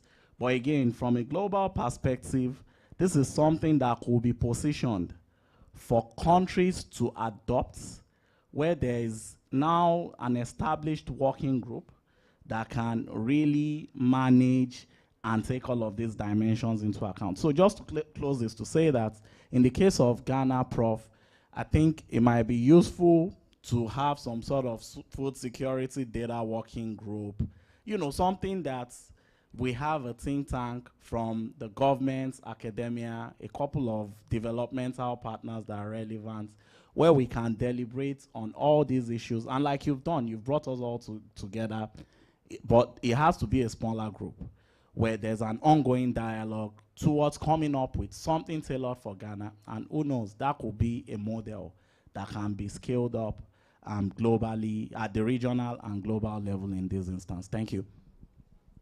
Thank you, Mr. Sonoike. I think that's all we'll take for this session. Dr. Badu. Yeah, so I'll take the first question about the qualitative part. I think it should be an area that we need to exploit, because most of the information that we gather are mostly from the quantitative part. So the research brought it out that we need to factor in the qualitative aspect too. Then from the subsistence agriculture, you know, Ghana, our agriculture sector is more of a subsistence level, and about 98% of the farmers farm on less than 2 acres of land. So when we are conducting agriculture survey, which is we are about doing, we capture the subsistence level. It's being captured in all the agriculture data from the census and the survey. It's captured. Then when it comes to the subsistence consumption, own consumption sometimes are also captured in the household income and expenditure survey. GLSS, the IHIS also capture the own consumption, and from the agri information to it to be captured, own consumption. Yeah, I think these two, because your question was more of the comments or suggestions. I'll speak to them. Okay. Colleagues, there are a number of questions that have come up that necessitates the need to rehash some of the issues that have come up so that going forward we know that this is just a foundational engagement. So, Carlo, the issue why we don't have prices and quantities in the annual household income and expenditure survey is that the annual household and income and expenditure survey was not originally designed to do food security, labor statistics, and multidimensional poverty. It was originally designed for the purpose of rebasing our GDP. That's the original thinking around it. And the conversation that I had with Pedro is going forward, let's see how Brazil has been able to overlap their annual surveys with their 5-year surveys, because this is the first time we are doing something like that. But we take fully on board the need to have prices and quantities so that we can better do the conversion factors to improve on the food insecurity experience scale. Colleagues, I'm going to highlight 3 other issues that I think should be for our guidance, and I'm going to cite my experience in the 2nd, 3rd year in office as government statistician, and it's a story that all of us are aware of. When we got this gentleman called Hanke publishing in the name of the World Bank and saying that the inflation rates that we are putting out there is not consistent with his inflation. Hank, yes, thank you. We all remember, isn't it? Yes. And this is the point that Carlo was making yesterday, and it partly explains the qualitative part of things and how we want to distinguish between what goes into measurement and the determinants of a phenomena that we are talking about. If we confuse those things, we wouldn't know where we are headed. What Stephen Hanke was doing was use exchange rate to try and predict inflation, whereas we don't use exchange rate in estimating, in measuring inflation. Whereas we all know that exchange rate is a determinant of inflation. It's that same conversation that we need to bring to bear when we are having the conversation on food insecurity.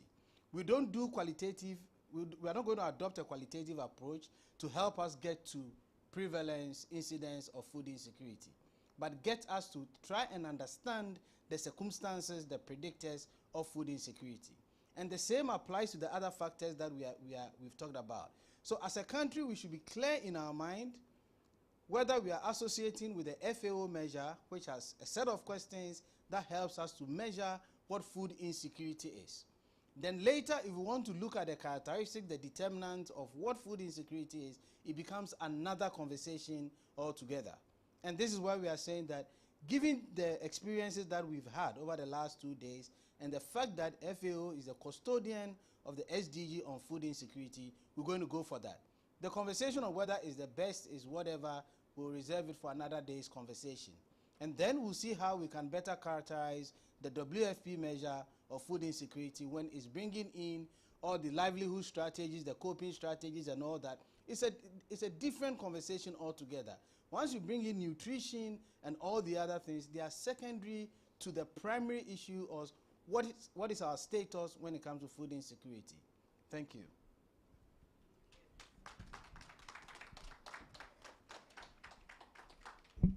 Thank you for the add-ons, Prof. And thank you as well, Dr. Badu. Please, let's put our hands together for her.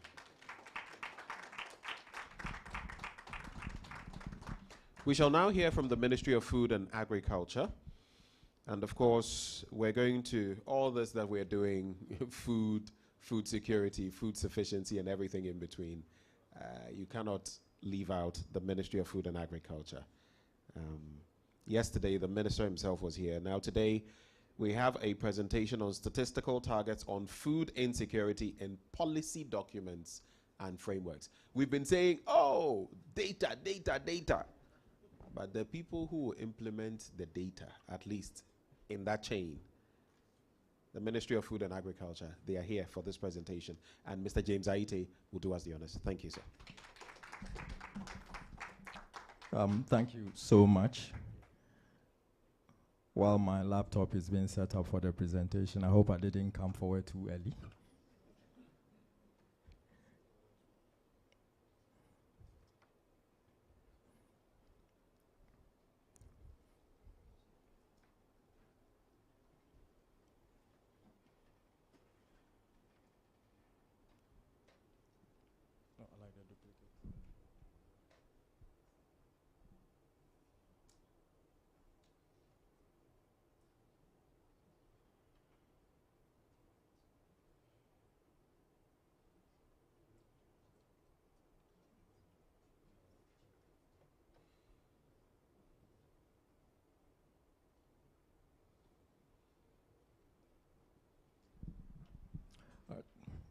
Thank you so much. And then I believe it's still morning. Good morning to all of you.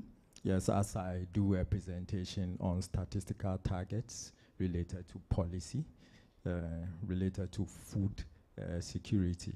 But then I have my focus is mainly driving towards a particular policy intervention in the country, which is the planting for food and jobs. And that is why you see my title captured this way. So in this presentation, I'd like to take you through the background, of course, and the background is much related to the planting for food and jobs phase 1.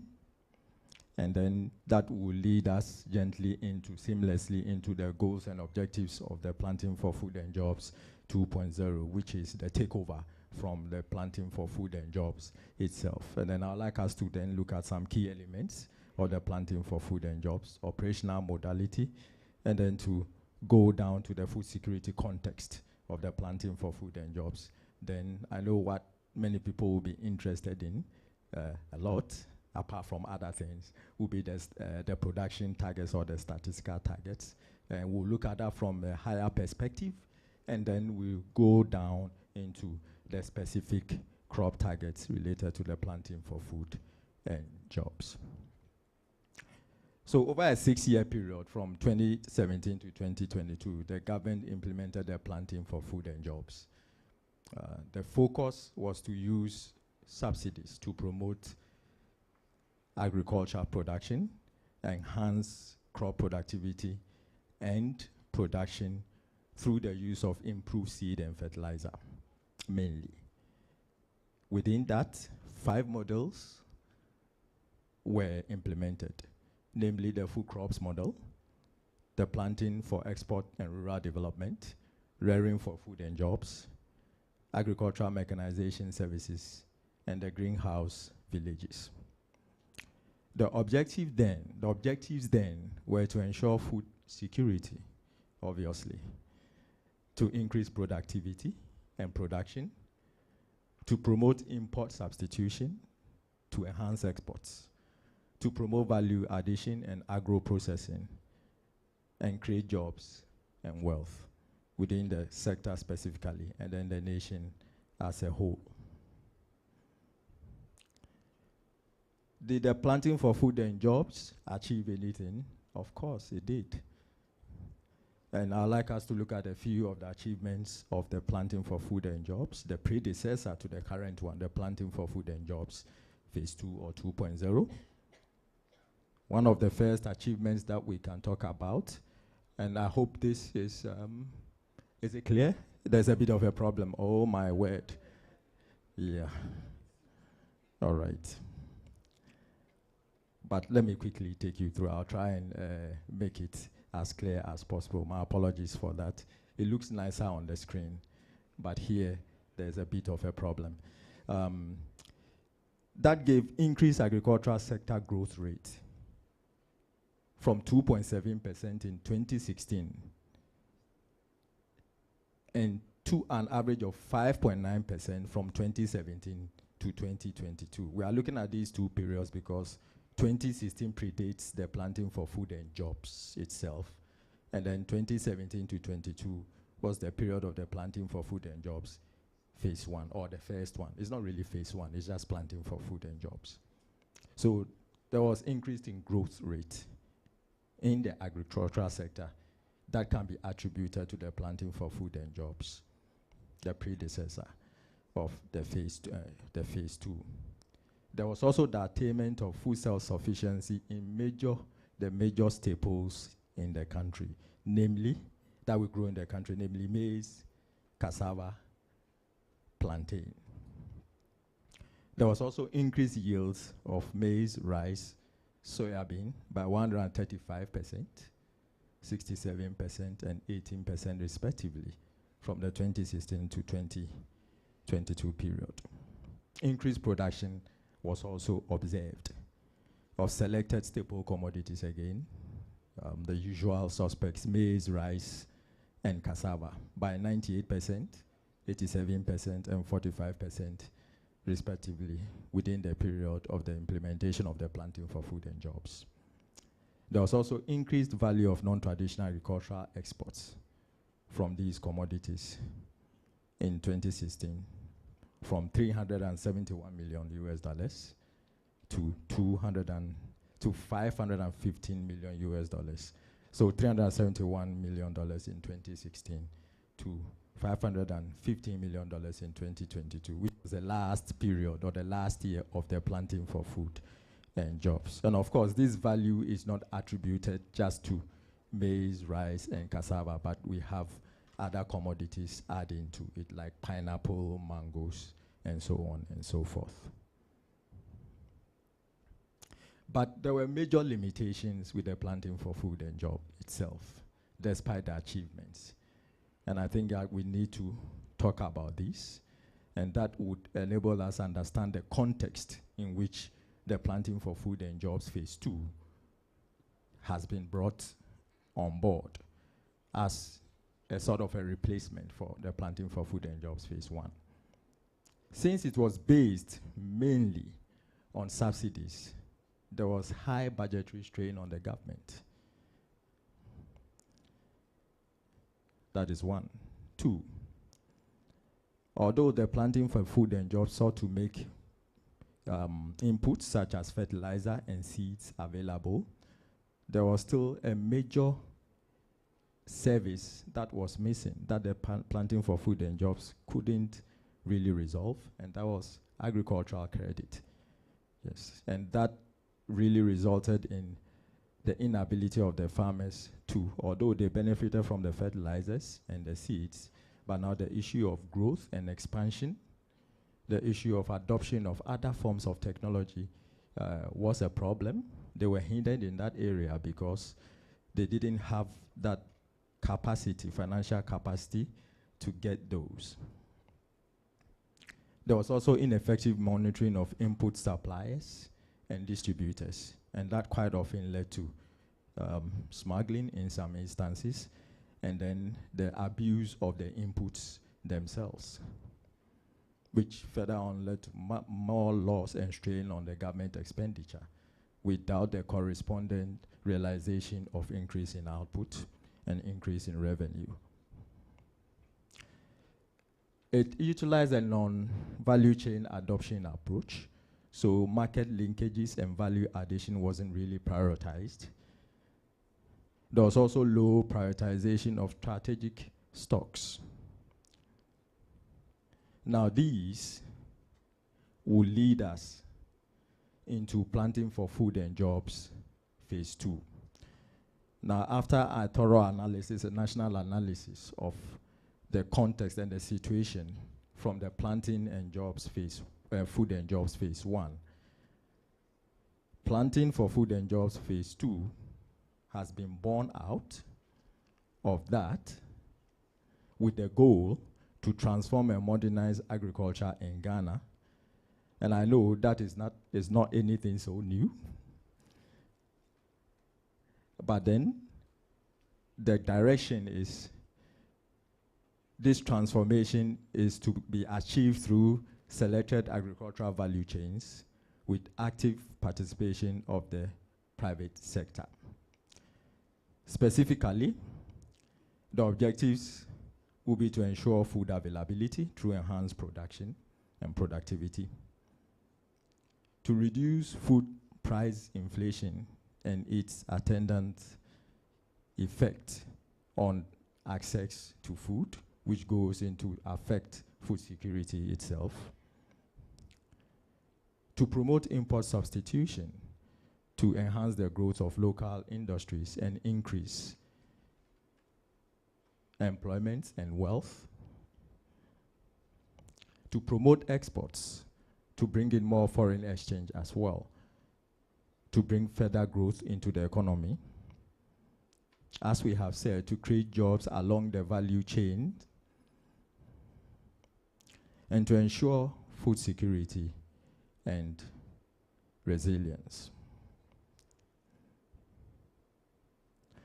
Now, how is this all going to be achieved?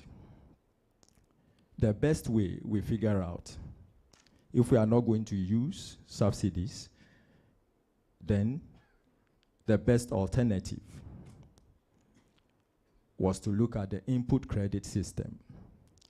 That is to move from an input subsidy to zero interest input credit system with payments for the credits being done in kind. High quality inputs would also be made available, both physical inputs and then services to enhance productivity. Complementary to the credit system will be the assurance of quality fertilizer, improved seeds, and support services as well. There will be enhanced storage and distribution infrastructure, a system of warehouses and logistics to store produce that are retrieved from farmers that have participated in the Planting for Food and Jobs, phase 2. There will also be offtake arrangements or commodity trading to guarantee market and price stabilization through improved market access and assured raw materials for processing. Then there will also be a digitalized platform or digitized platform to centralize managing, coordinating, and capturing of real-time data for monitoring and evaluation. Now, when you step through these, you find out that they go into solve largely the limitations that we experienced or that we had with the Planting for Food and Jobs the first time around. This is a model which you would have seen before. I wouldn't bore you too much with it, but basically, this is a summary of the entire Planting for Food and Jobs program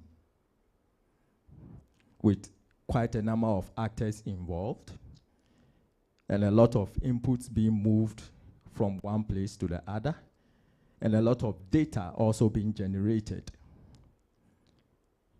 in that regard, and indicators being collected for monitoring and for policy formulation.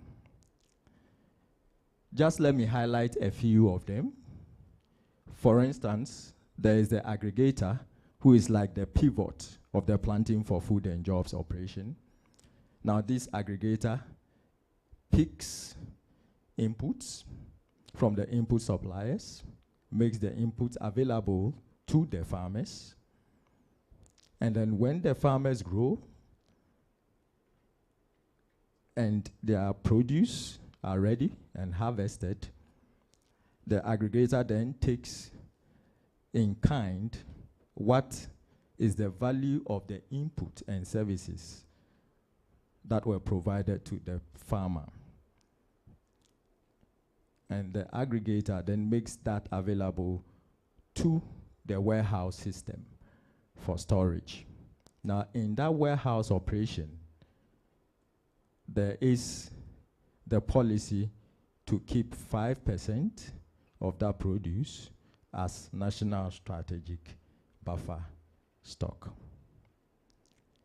And indeed, all these processes are digitalized on the digital platform that I mentioned earlier.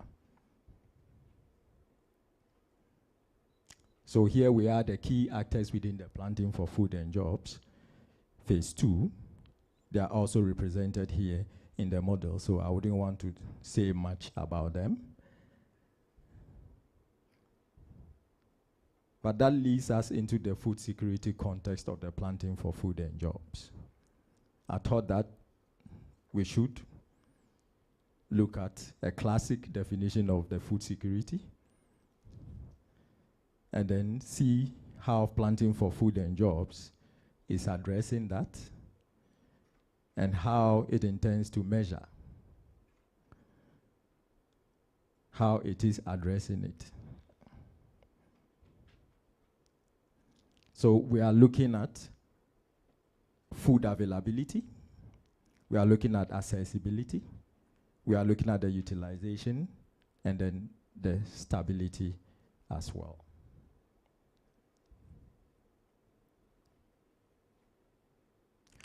One of the first decisions that was made to address food security is to also focus on the crops that the country has comparative advantage and the capacity to produce.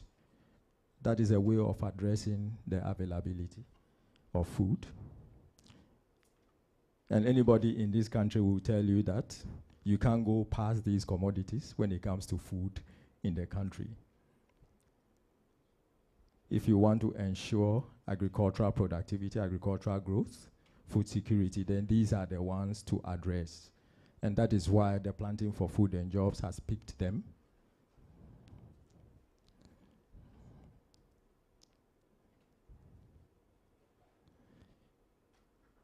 In moving on to set up the plan and then moving into the implementation of the Planting for Food and Jobs, we couldn't leave data out.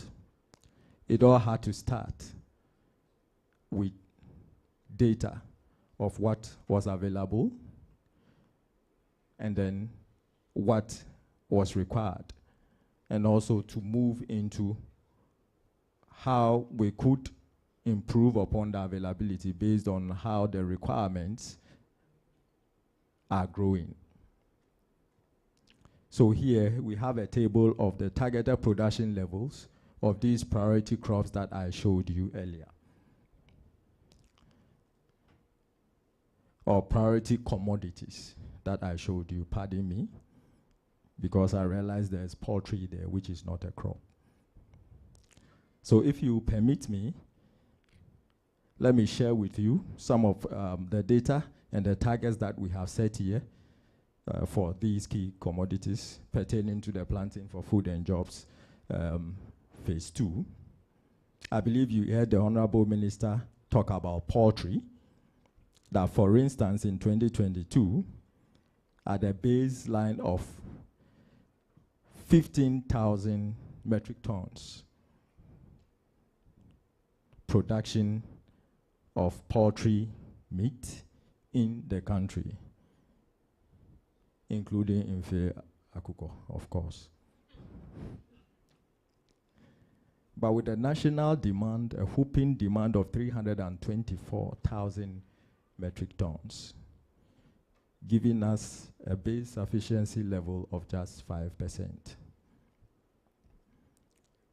Now, this information was gathered in agreement with the poultry, the key players in the poultry industry themselves. What a gap. What work to be done. But that presents us with huge opportunities to take advantage of. And therefore, what PFJ intends to do with the interventions will be to move us from 15,000 metric tons in 2022 to 23.25 thousand metric tons. That's 250,000 metric tons in 2023, and then all the way up to 420,000 metric tons in 2028, within a period of 5 years.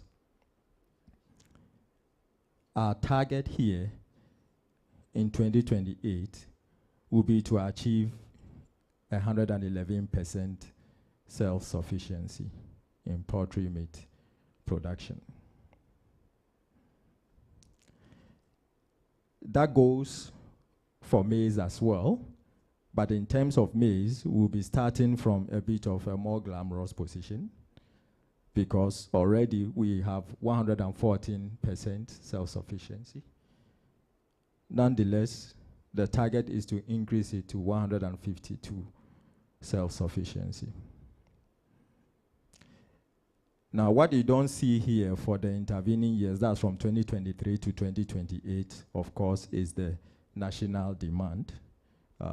But that is being computed as part of the target self-sufficiency, within the target self-sufficiency for the year 2028. Now, if you look through, the plan then is to move the country from this base level of self-sufficiency For instance, for rice from 48% in 2022 to 106% in 2028. For maize, 114% to 152%. Soybean from 90 to 113. For the vegetables, which have taken a lot of new space in recent times, tomatoes, for instance, to move us from 27% to 108%, onion 42 to 133%, pepper 38 to 122%.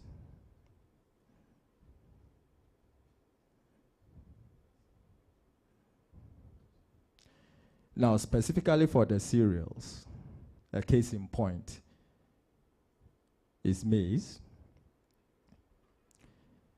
which is a major staple for Ghanaians and critical for food security. Maize production under the PFJ Phase 2 is expected to increase potentially to 4.9 million metric tons by 2028.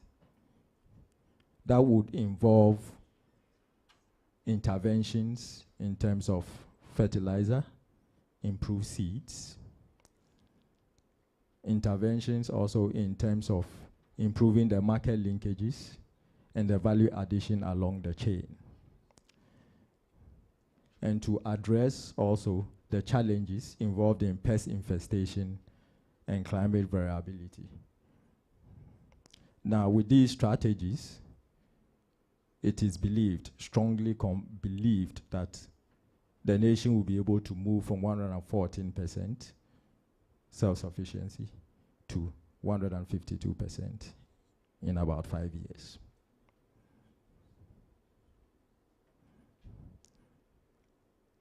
I wouldn't want us to go through the details of this, but if you are interested, this is a more detailed breakdown of how the self-sufficiency has been computed from 2022 to 2028 for maize.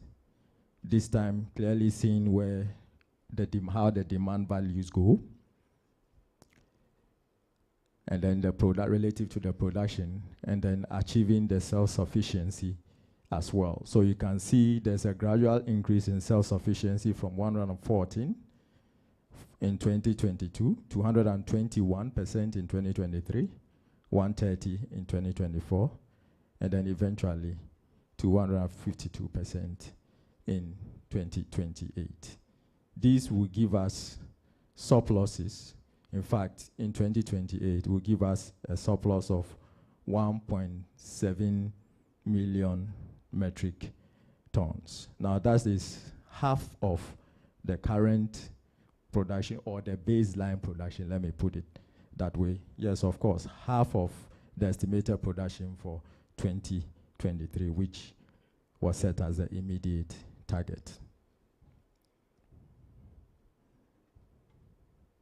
We can talk about rice as well. Significantly, here, import substitution is one of the key drivers. And the objective is to massively reduce the import bill using irrigation and improved production techniques. So there will be massive investment in irrigation infrastructure, and then also in cost-reducing techniques to help us be competitive after production, which will encourage local production and put them in a place of favorably competing with what would have been imports coming in.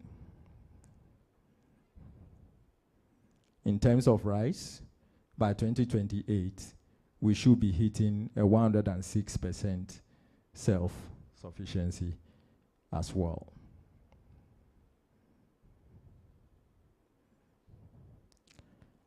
Let me fast forward to vegetables.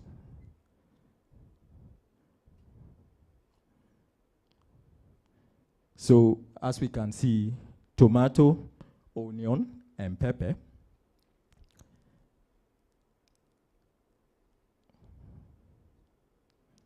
Now, these are very essential for our dietary composition, and there is much interest in talking about not just how much food is put on the table for consumption, but what goes into what we will call a healthy diet. And there is discussion around what is the cost of healthy diet.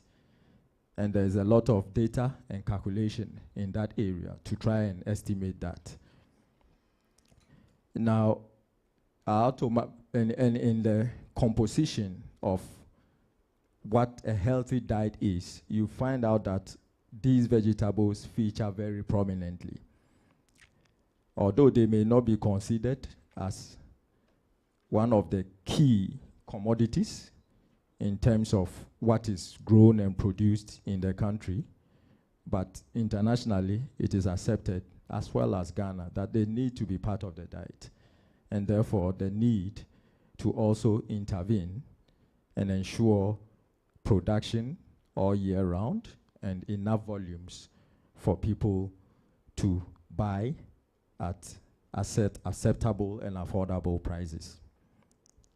So if you look at tomato, for instance, it is no surprise that we are struggling with the prices of tomato a bit, because we rely a lot on imports from other countries, and that is because we are only producing about 27% of our requirements. And the ministry intends, through the vessel of the Planting for Food and Jobs, to take it up to 108% in the next 5 years. The onion situation is the same. It is just 42%. And we've had to import quite a substantial amount from neighboring countries. Nonetheless, if we can move it up to 133%, we would be better off.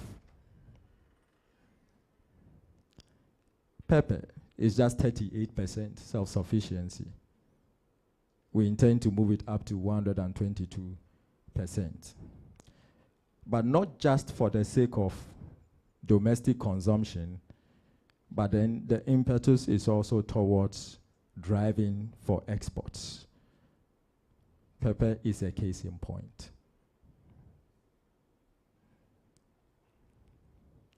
And to do this, there will be interventions in the area of establishing cold storage facilities and then market linkages across the country. And I believe you agree with me that that would not only affect the volume of production, but then will also stabilize the production seasonally, which would take away the price fluctuations that we quite often experience when we are in the off-season period.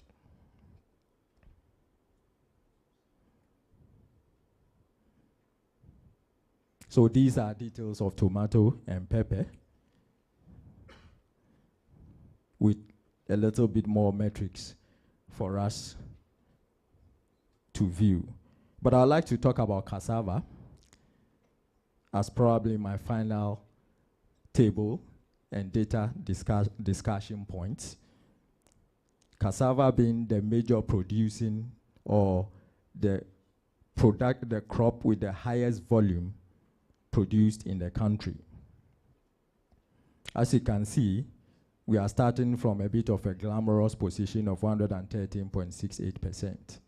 Nonetheless, the ministry intends to take it to about 153.18%. And the idea is not just to feed more mouths and feed them in a healthy fashion, but then also to produce for industry, to feed industries, to improve their value chain, to increase income, and also create more jobs. Yam also falls within the particular category. Yam is a very highly exportable produce. Ghana is one of the leading yam exporters in the world, even at around 105% self-sufficiency. If we move it to 157%, then there is the potential to expand the export returns from yams.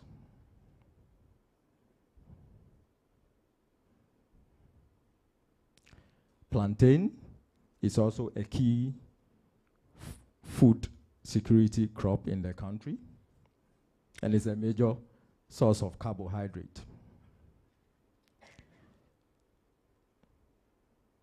But one of the challenges is how to resolve pest infestation and post-harvest losses, and also to keep the price constant over the seasons.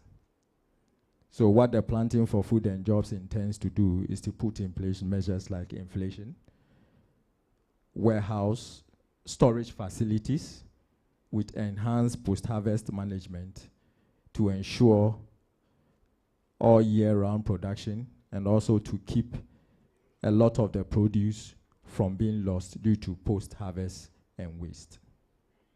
Now, if the interventions work according to plan, then we hope to increase the self-sufficiency to 152%, which gives us enough room also to export.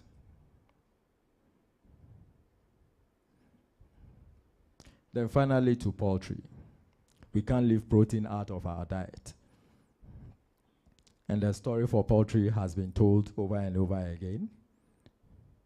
But then we would like to move from the measly 5% self-sufficiency to 111%, despite competition that will be faced. And therefore, whilst this is being done, the production will have to be done competitively and strategically.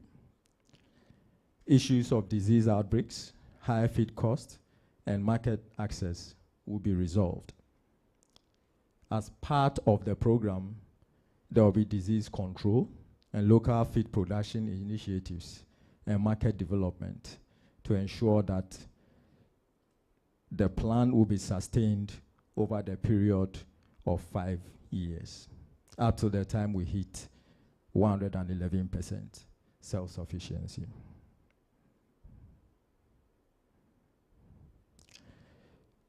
So what is the impact of the PFJ 2.0 in terms of food security?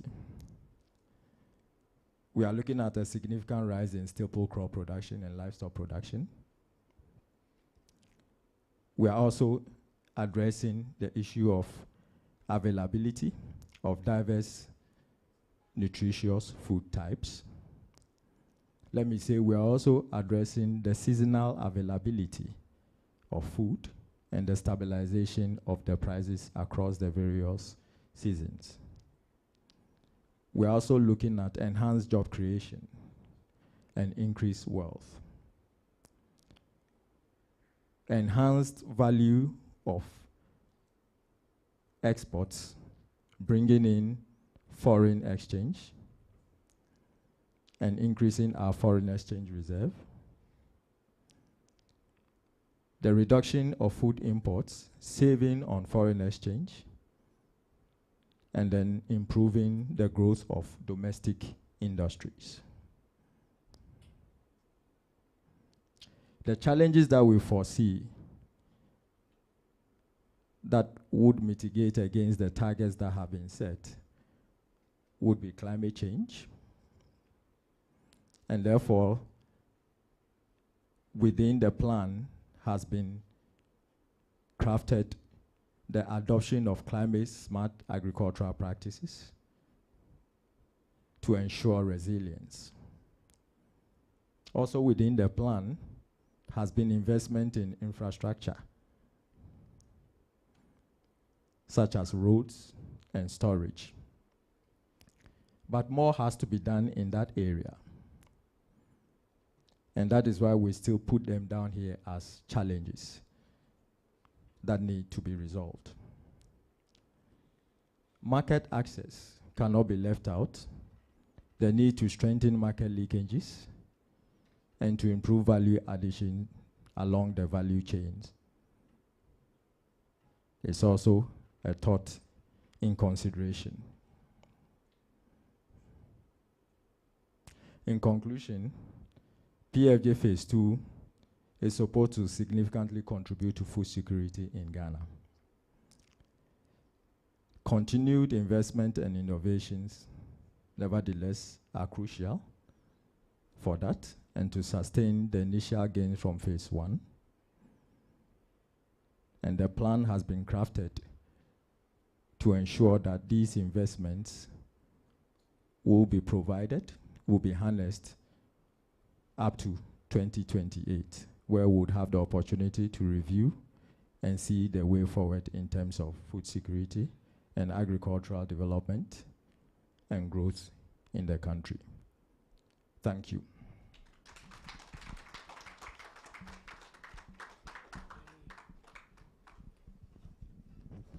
Thank you very much, Mr. Ite. Please take a seat. I foresee some bombardment. Am I in the spirit? It appears I'm in the spirit because even I have questions. But Carlo Cafiero, when Carlo raises his hand, it means there's something amiss. But Prof, do you have any questions? I'm being mischievous here. All right, so we'll start with you. We'll go to Carlo. Please, let's coordinate this. 1, 2, 3, 4. 4 for now. I'll be the last. So let's go. Thank you so much for that insightful presentation. My problem is with the gains that the first phase of the Planting for Food and Jobs have achieved that you presented. Did you have a control group that you made this assessment from? Or let's say, God only, I'm retiring next year, I take my money and I want to invest in agric, maybe I go into commercial farming, and as a result of that, maybe agric products, maybe I go into maize, and maize production has increased and you attribute it to food and jobs. I don't know, if you don't have a control group, I'm surprised, or I'm wondering how you were able to assess the achievement that you presented here. That is one of my issues. And then in talking about exports and all those things, I'm wondering how you were able to measure, because already we have non-traditional exports. Some of these products are being exported already. How were you able to get to know the contribution from the Planting for Food and Jobs? And you mentioned something like warehousing for plantain. And I don't know if you can highlight on it for me, because I'm wondering how you'll be able to go with that. Or maybe I was going to ask whether you're a politician or a technocrat, because some of your data, I was wondering so many things. Thank you so much.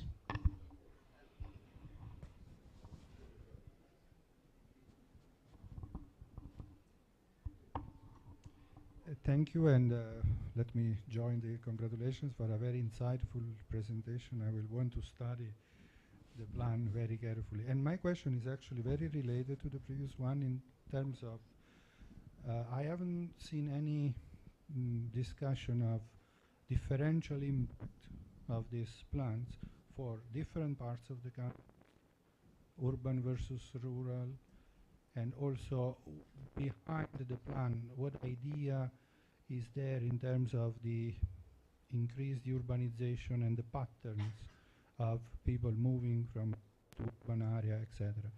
And related to this, there is a request, which is whether you have data on the spatial variability of food prices, especially of the nutritious food prices.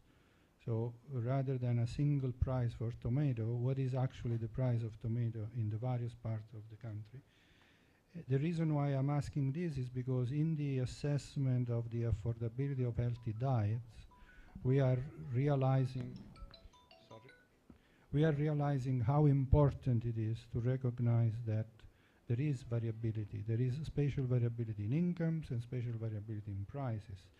And often these are correlated, and if you don't take that into account, you tend to overestimate the extent of unaffordability. So if there are sources of localized food prices, especially for the nutritious food, that would be very helpful. And finally, just a curiosity, how do you estimate the demand? Is it from the consumption collected and analyzed from household survey, Or is there any other way of estimating what is the total demand of single items or specific commodities? Thank you.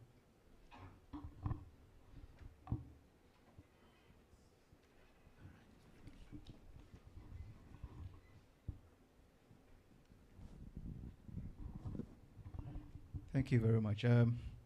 For starters, let me also congratulate you on the nice presentation. I've been looking for a snapshot of like this on the PFJ, so I'll be happy to give you my email so that you can share this with me subsequently. So, yes, but my first concern, actually, I think academics will think similarly. So I was going to ask the counterfactual, how you managed to calculate some of your gains when you did not actually point to the counterfactual or the control group, but I think my colleagues has asked that. So I'll move to the next one. I'm happy to note of some of the gains that you've made, particularly with yield for the crops. But I was intrigued. Did you consider production or productivity? Because I also found that in the end, you said that the gains that you are looking for the PFJ2 to make is to increase production. And I'm wondering, are we just about committing more land into production, or we are interested in increasing productivity? What did the baseline survey actually say that our limitations in those various crops, were they due to production deficiencies or productivity? Because it is very important that we establish that difference, because we cannot always have the luxury of committing more land. So we need to be sure where the limitation is and where to commit the intervention. So I'll be happy to know what the baseline said and whether you actually consider productivity rather than production. Thank you.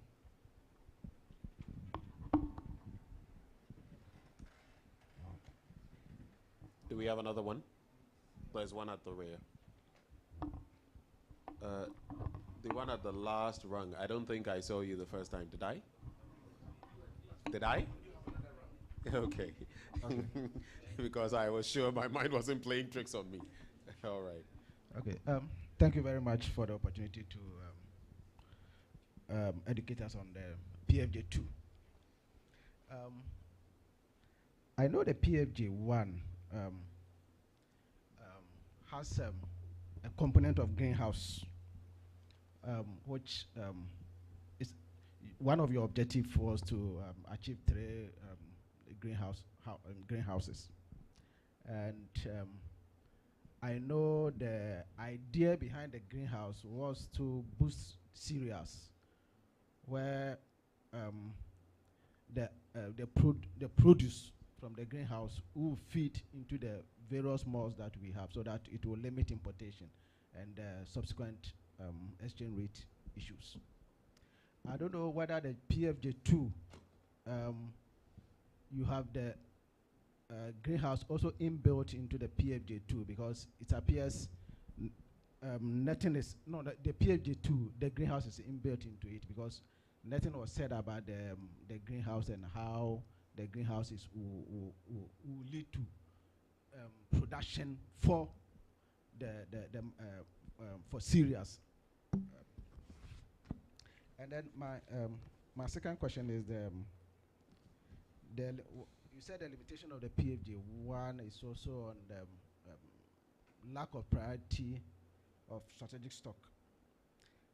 I know as one of your strategies for the PFJ1 is to build several warehouses. Ministry of Agriculture itself built not less than 40 or so, and then the SY Ministry for Special Initiatives also built around 50. So in all, we have around almost getting to 100 warehouses.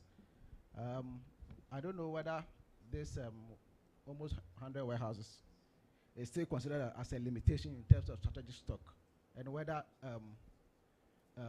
you are now more or less bypassing the idea of the current warehouses and then looking at further warehouses as a means of strategic stock. My last one is Please, we have to limit this. You've already taken quite a bit of time. the PFJ2. I think we should end it there with the thank two. you. The Please, the PFJ2 gentleman at the rear. Okay.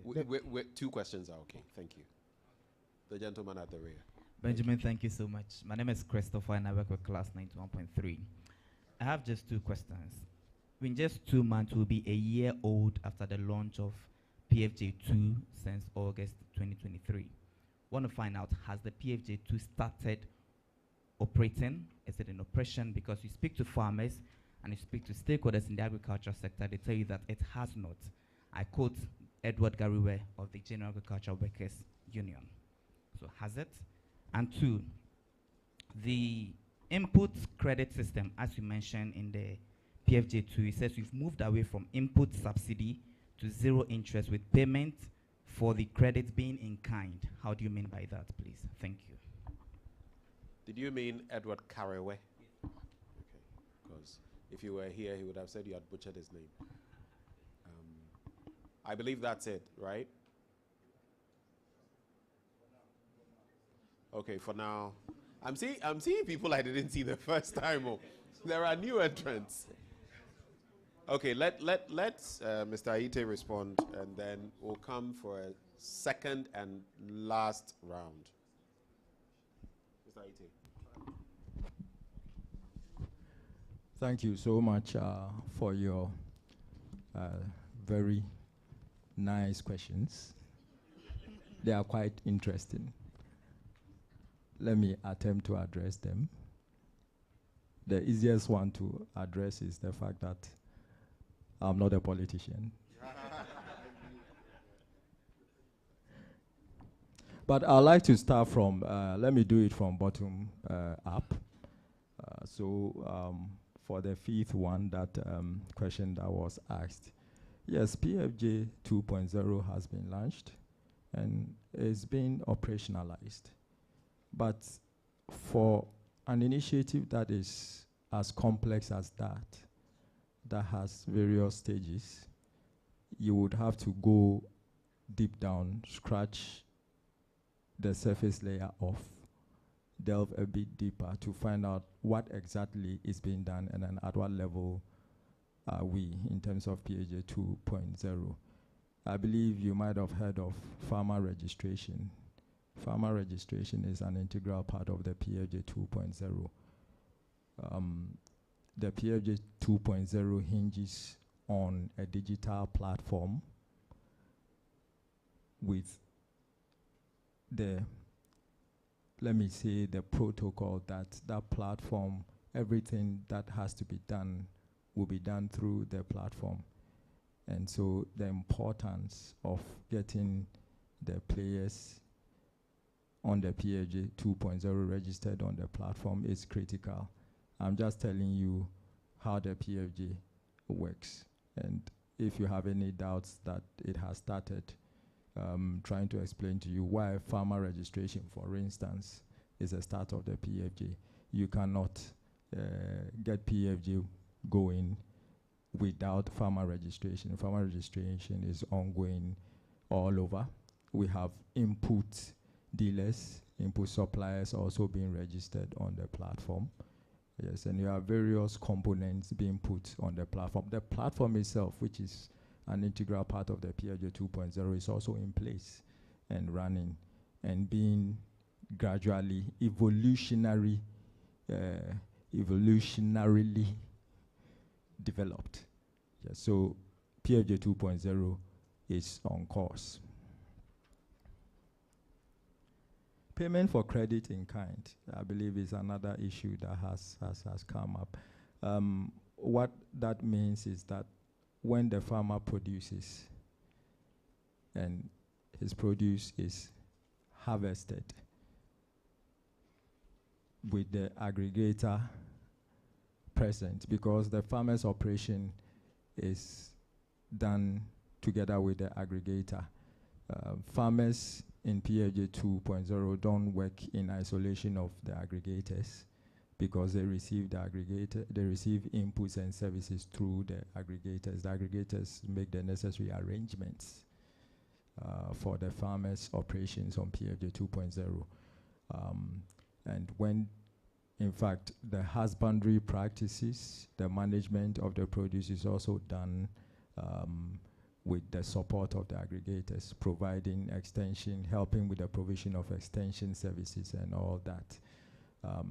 So at the point of harvest, aggregator and the farmer together agree on the volume of produce that will be taken to represent the value of inputs and services that has been provided to the farmer.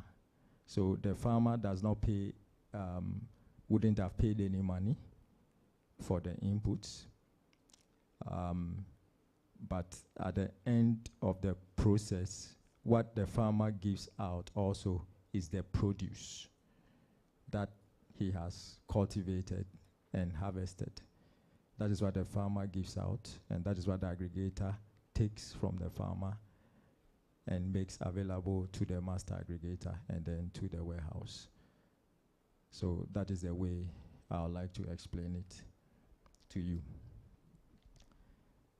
Greenhouse, yes, I believe greenhouse is part of the PFJ 2.0. I wouldn't have time to explain the details of the interventions of PFJ 2.0 in entirety, but I would like to encourage you to get hold of the document that spells out the details of the interventions involved in PFJ 2.0.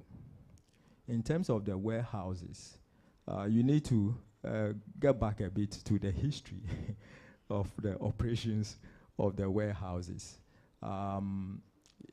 We are talking about moving warehouses from one state of operation to what we would term as a more modern and transformed state of operation to enhance storage and post-harvest losses.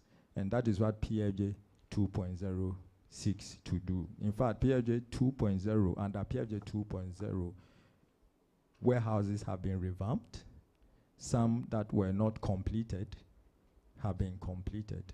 And of course, the idea is also to equip them with more modern tools and procedures to ensure that when produce are kept there, they'll be kept safe and their integrity will be preserved. And so that is what we mean by using the warehouse to solve the limitations of storage and post-harvest losses under PFJ 2.0. Then there was the third one on how the gains are measured without a control group. Most of the PFJ measurements were related to the national statistics data. MOFA collects national statistics data on crop production, productivity, and cropped area. So for instance, when you talk about improvement in crop yield, for instance, under PFJ, then we are comparing that with what the national statistics in general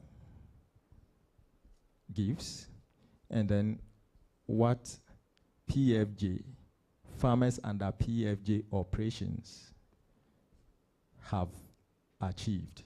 And during the operations of PFJ, a lot of data was gathered in terms of the beneficiaries of the program. So it was easy to compare that under PFJ, this is the yield that we got from the beneficiaries. And then under the national program, that is all farmers, inclusive of PFJ and those not in PFJ as well, using our national statistics data collection process to generate that information, then we're able to strike the deviation in many of these cases. So we have a way of comparing the yield variation to that effect.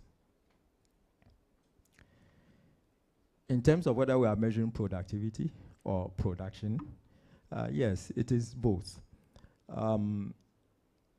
The challenge with agriculture in Ghana, I would say, is mainly productivity.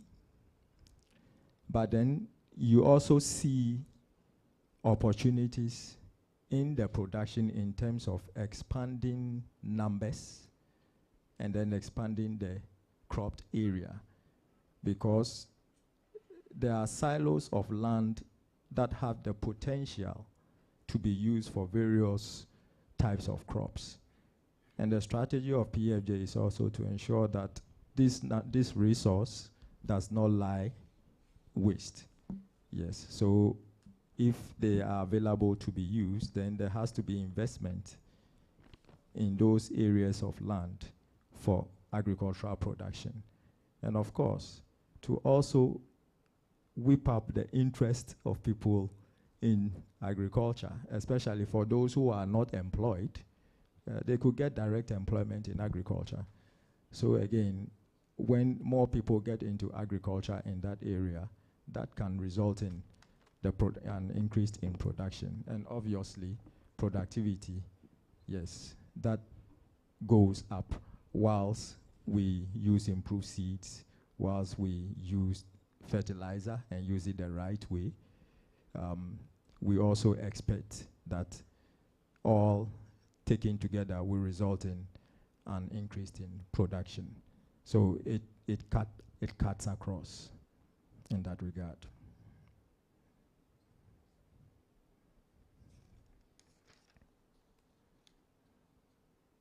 Differentials.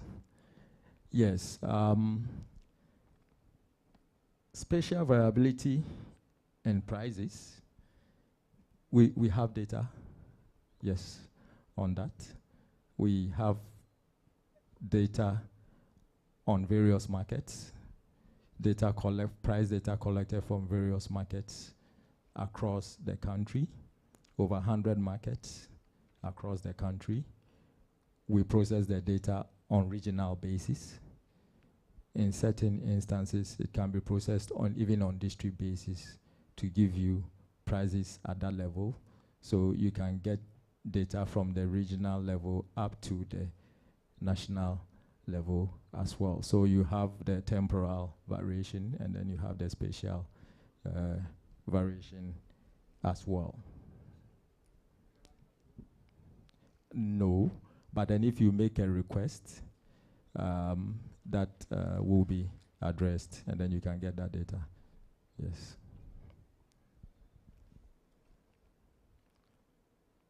Non-traditional exports.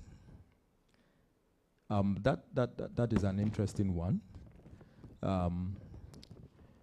We have the value of produce from PFG in terms of the non-traditional agricultural exports. Then we also have the value of total non-traditional exports from the Ghana Export Promotion Agency. So we can tell how much of that value of non-traditional agricultural exports in total relates to what has come out of PFG. Of course, I must agree that that does not give you a rigid comparison in terms of a relationship, but you can have an idea, yes, that with the expansion in production from the PFJ activities in the various areas, non-traditional agricultural exports is also increasing. I know as statisticians would want to test this relationship and find out if indeed it's even significant or not. Yes, but that has not been done yet.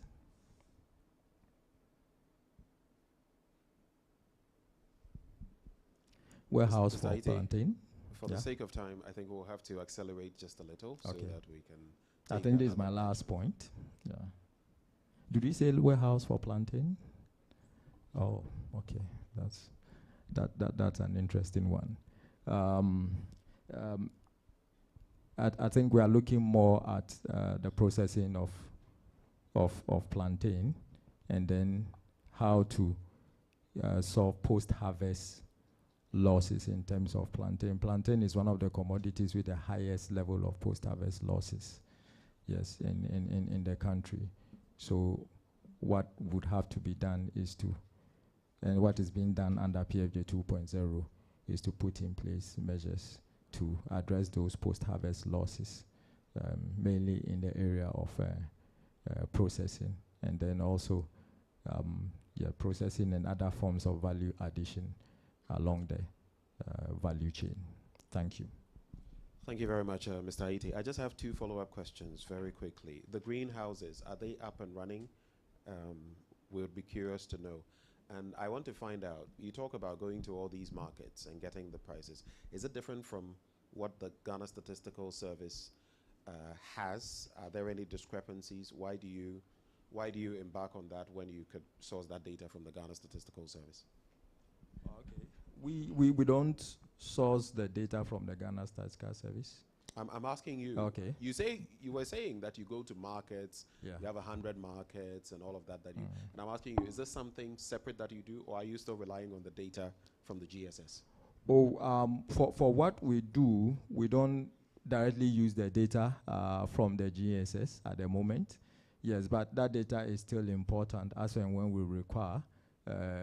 Would get to it and use. But then that's what I'm curious about. The why basket of commodities and used in the calculation of some key indicators are different in this regard. So GSS has its interest and objectives in collecting these prices.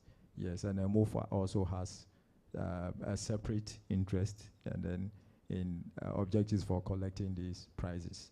And then our prices are mainly collected at the basic market level.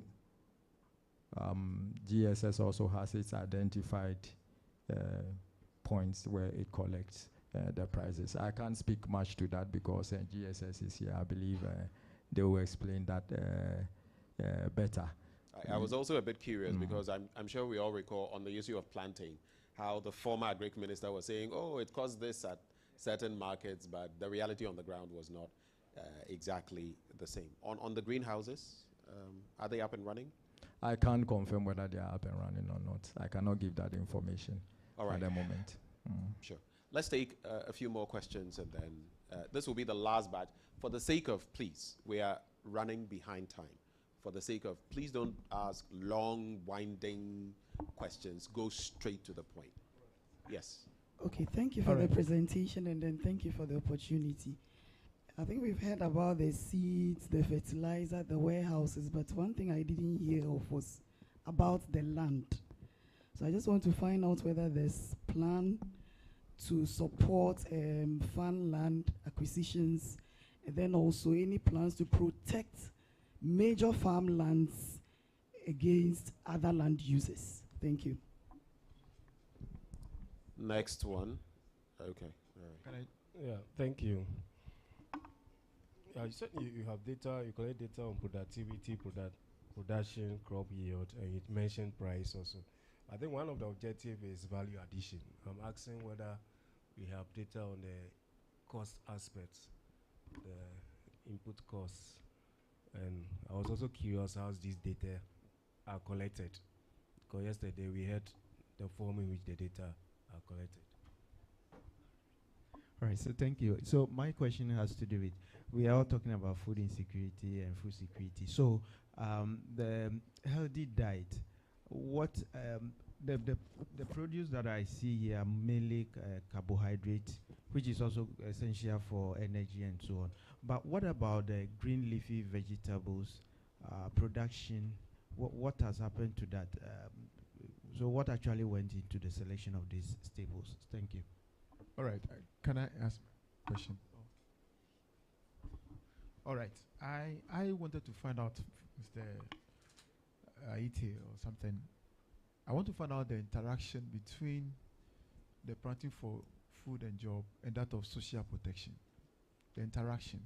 Why am I asking this question? Because social protection and smallholder agricultural interventions, they cover the same space and then they target the same household. And so I want to find out the synergy between the two of them, how they can help the livelihood of the rural poor households. Thank you. Thank you very much. I think some of you have had opportunities to ask questions. I think this round, I'll skip some of you. Yes, so that we can make tracks. Some of you have been asking questions throughout, at least for this round. Let others. Yeah, thank you. My name is Akop from Bloomberg. You spoke about irrigation. Any deeper thoughts on that would help me, given how our lands have been ravaged by galamsey. In certain regions, especially in the west, they cannot even use that same water to do irrigation. The reports that Cocoa Board had to refund $250 million loan it took from AFDB because the plan was to do irrigation. But then there was no water to do the irrigation, and the water is polluted by cyanide and water from galamsey. And so they had to refund that money back to the AFDB. So if you mention irrigation, where are we looking at and what's happening there? Maybe a deeper thought. Then lastly, secondly again, do you liaise with the statistical service? Tomato is quite heavy in the basket. So that I was thinking on the back of one, you'd have liaised more with the statistical service and maybe other related agencies to get a deeper understanding of what can really become more impactful, given the weight of food inflation and even the status of our current food basket and the rate of food inflation now is moving the inflation up. And so do you liaise more with them so that they can even inform the kind of crops you use in phase 2 of PSJ? Any response on that? Thanks. Thank you. Thank you very much. Mr. Sonoike will be the last. He's promised that it will be very brief. So he'll be the last one, and then we move on. Okay, thank you so much, Reverend Aite. I think the question is around the plan to de-risk aggregators now and the farmers, because if we're moving to the credit input system where the aggregators now are bearing the financial risk towards supporting the farmers, are there integral insurance scheme in this whole initiative for farmers? Are there insurance schemes for aggregators as well planned as part of that? Thank you.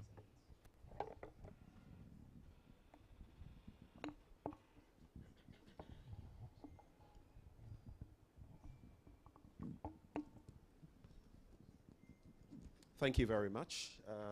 Ms. Aite, any responses? Quick responses, and then we can move.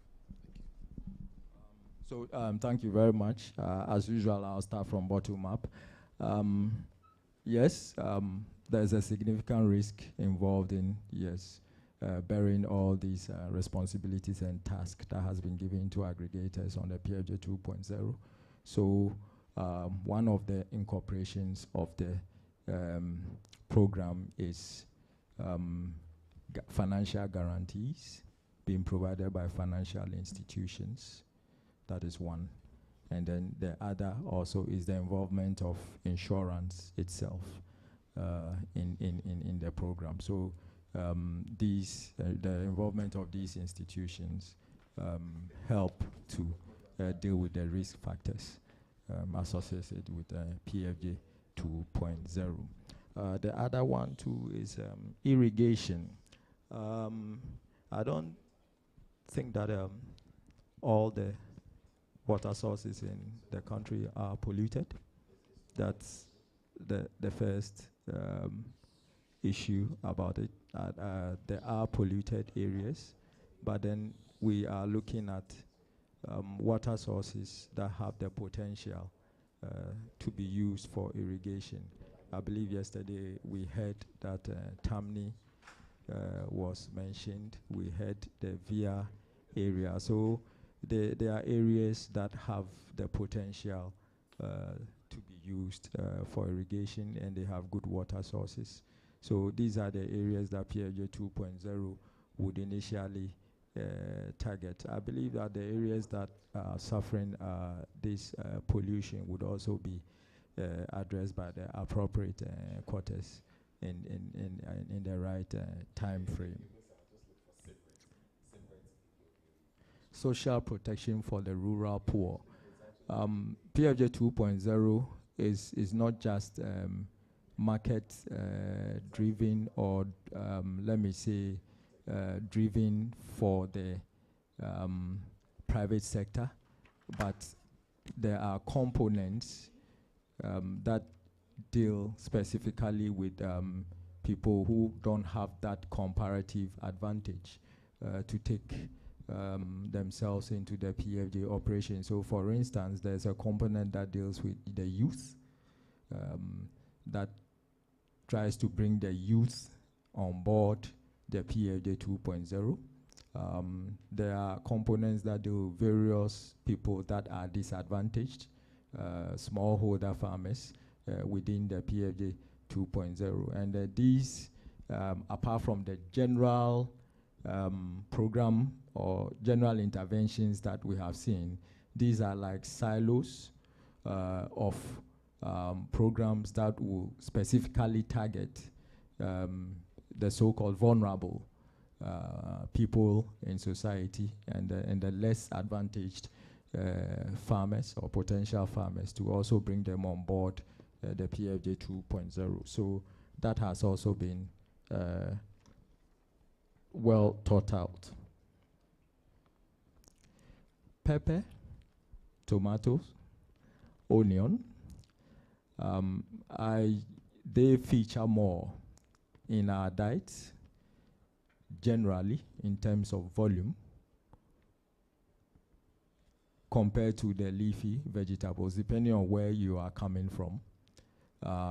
But you would agree with me that the volume of production of pepper, the volume of production of tomatoes, and then onion, and then the demand for these vegetables is higher than these other ones that we are talking about. So these have a greater potential for bringing the change that we require in terms of food security improvement, in terms of bringing foreign exchange, in terms of creating employment, and that is why they have been selected. Now, we are not saying that these others are not important, but then you'd want to start giving the resources and what you have available. You want to start with the priority list of commodities, and then you expand the scope as you go along.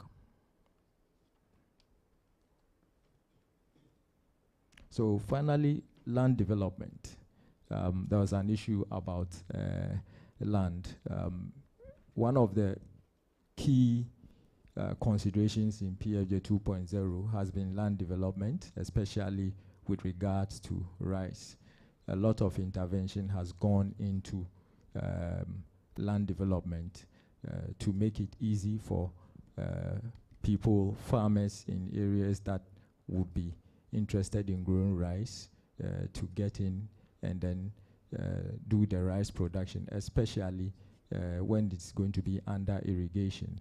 The extent of resources required for this land development is heavy and would not be borne easily by individuals. And so what PFJ 2.0 has done is to take that burden off the individual farmers in some key areas to do the land development so that it will be easy for them to benefit, to move in and then do their crop production.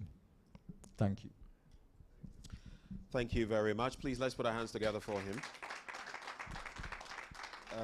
I would bid you stay, actually, Mr. Aite, because you're going to be part of our panel discussion. You don't have to answer these, but I was also curious about looking at the chart. I didn't get to take a very good look at it, but the figures I was seeing, the production levels versus our consumption, and the targets, the projections by 2028, some of them got me scratching my head a bit. And I was looking at something like yam. If I may just take a look at the snapshot. Yam, for example, I think it was in 2022 that surprisingly I realized we were the country exporting the most in the world. I believe it was 2022, thereabouts. And when you look at what you shared with us, it talks about the fact that we're producing about 105% of our consumption. Is that correct? For 2022, thereabouts. And I was wondering, incrementally, what has been the change in there? Especially as, are we still the world's foremost exporter? I know Jamaica is in there among others, but... Yeah, I can't confirm the current figures as it is, but okay. Granted, we are always up there among the top exporters. All right. All right, so ladies and gentlemen, this has been...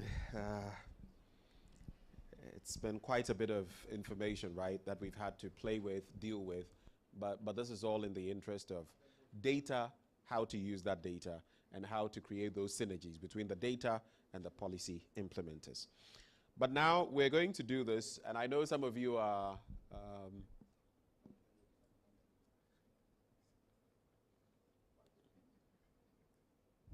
hello there. Okay. We shall make this a bit brief, the panel discussion. So I'm going to go straight ahead and invite those who will be joining. And then after I invite them, I will give the topic they will be speaking on. First off, the government statistician, Professor Samuel Kobina Enim. Please do us the honors. Representing academia, and we've been asking, what is the link? What is academia doing? How are they contributing to all of this? And how do we get the synergies? Well, he's here with us. Professor Michael Oseidu is head of Department of Crop Science, School of Agriculture and Natural Sciences at the University of Cape Coast. Please, let's welcome him. And the man we already have seated,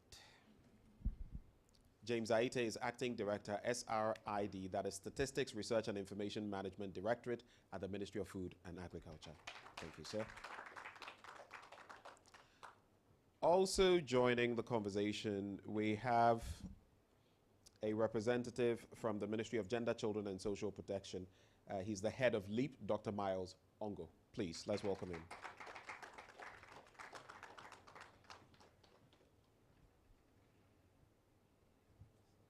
There's only one seat left, so the representative from the Ministry of Finance will have to take that seat, and it is in the person of Mr. Joseph Osei Entry. He is with the Budgetary Division of the Ministry of Finance.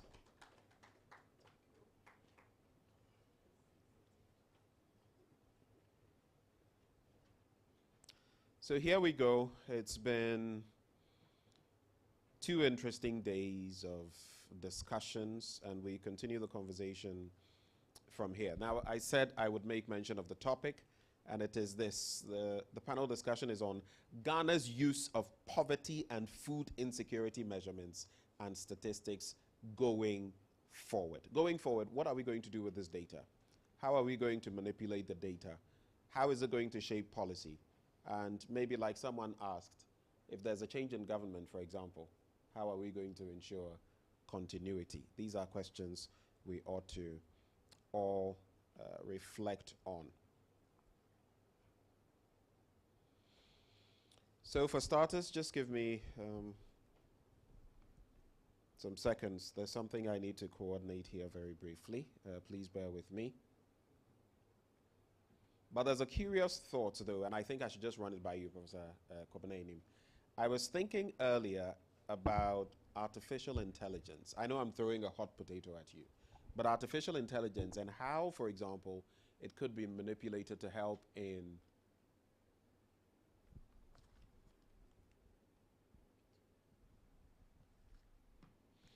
respect of data when it comes to poverty statistics, and again, all the other dynamics that we've been discussing. Is there room for artificial intelligence in enhancing some of the work that is being done? Just a quick thought on that, and then we'll get to the other aspects. Thank you, Benjamin. And I think it's an important issue. Unfortunately, time will not permit us to delve into it. I always say that artificial intelligence depends on how you define it. And I always walk people down the road on how Ghana Statistical Service, we've defined artificial intelligence. And I always start with the link between ideas and what technology can do. If you approach it from that perspective, all that it means is that would you want to begin to do things differently? Would you want to ensure that whatever you are doing, you've automated the process, and that is what robotics are supposed to do? And the third, operationalization of artificial intelligence at GSS is the novelty in what you are doing. So if you come into the office, it's about the CAN agenda, and that is how we're operationalizing artificial intelligence. So clearly, from the perspective of food insecurity and poverty, there are diverse ways by which we can begin to get readily data on poverty and food insecurity. The question is, do you want to treat them as complementary to official statistics, or over time you want to treat them as your official statistics? One typical example is what we are doing with the telecos, collaborating with them to ensure that we get the CDR data, that is the call detail records, so that regularly we can use expenditure via the telecos to ensure that we have a sense of poverty indicators at the aggregated level. Even if it's the cluster level, 1,000 by 1,000 meter grid, it gives us readily data. We wouldn't have to wait every 5-8 years to fall on the World Bank to get data on poverty. The same can be done for food insecurity, and I think in the presentations that we heard from Sarah, she highlighted that point, the extent to which GIS data is being leveraged to get food insecurity data, at least from the supply side. So the answer to your question is absolute yes.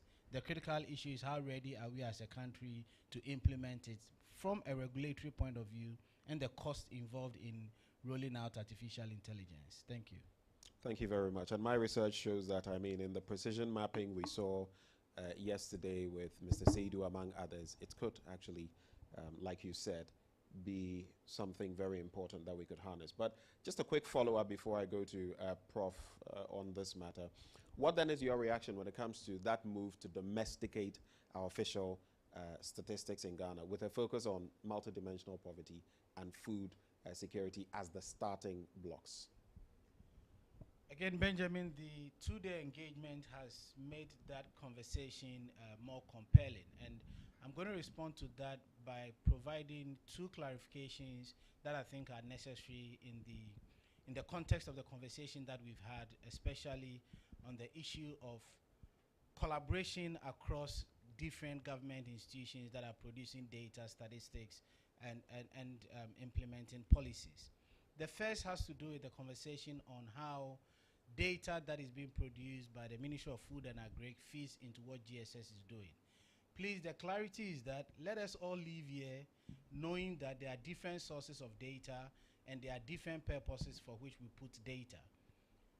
Government ministries, departments, and agencies, by the nature of their work, predominantly will produce administrative data and does not reflect the fundamental principles of official statistics.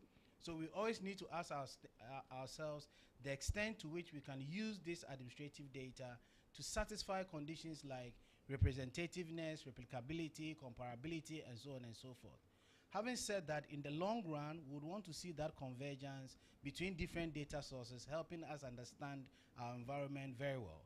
So if we are looking at data, the first question is, what type of data are we talking about? How does it relate to predominantly the population-based surveys and censuses that we do? And as I said, how can we reach convergence on that?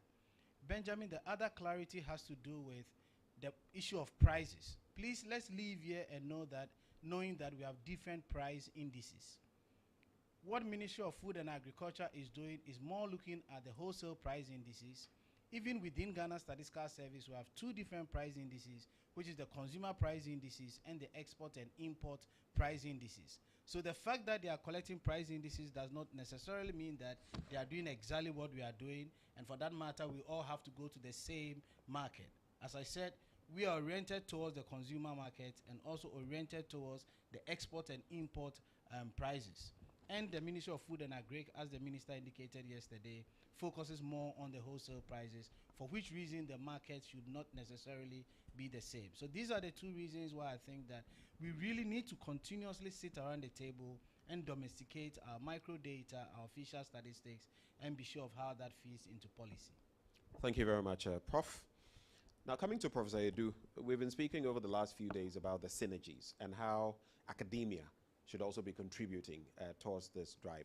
How do you feel universities are positioning themselves to ensure that multidimensional poverty and food insecurity statistics reflect the realities on the ground? It appears, by and large, academia has taken a back seat.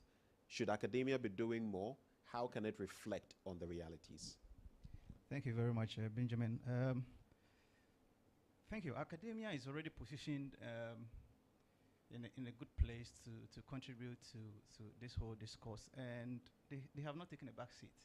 They've actually been working really hard. Now, if you cast our mind across the country, there are many units in various universities that are emerging in response to this call. You mentioned one a while ago, ISE. ISE is doing a fantastic job collecting multidimensional data on poverty and food security. I recently worked with them, working on Ghana's food balance sheet, looking at food culture transitions using the FAO database. And it's one of the things, when we come to UCC, IDS is also working like ISE, collecting multidimensional data for food security and then poverty.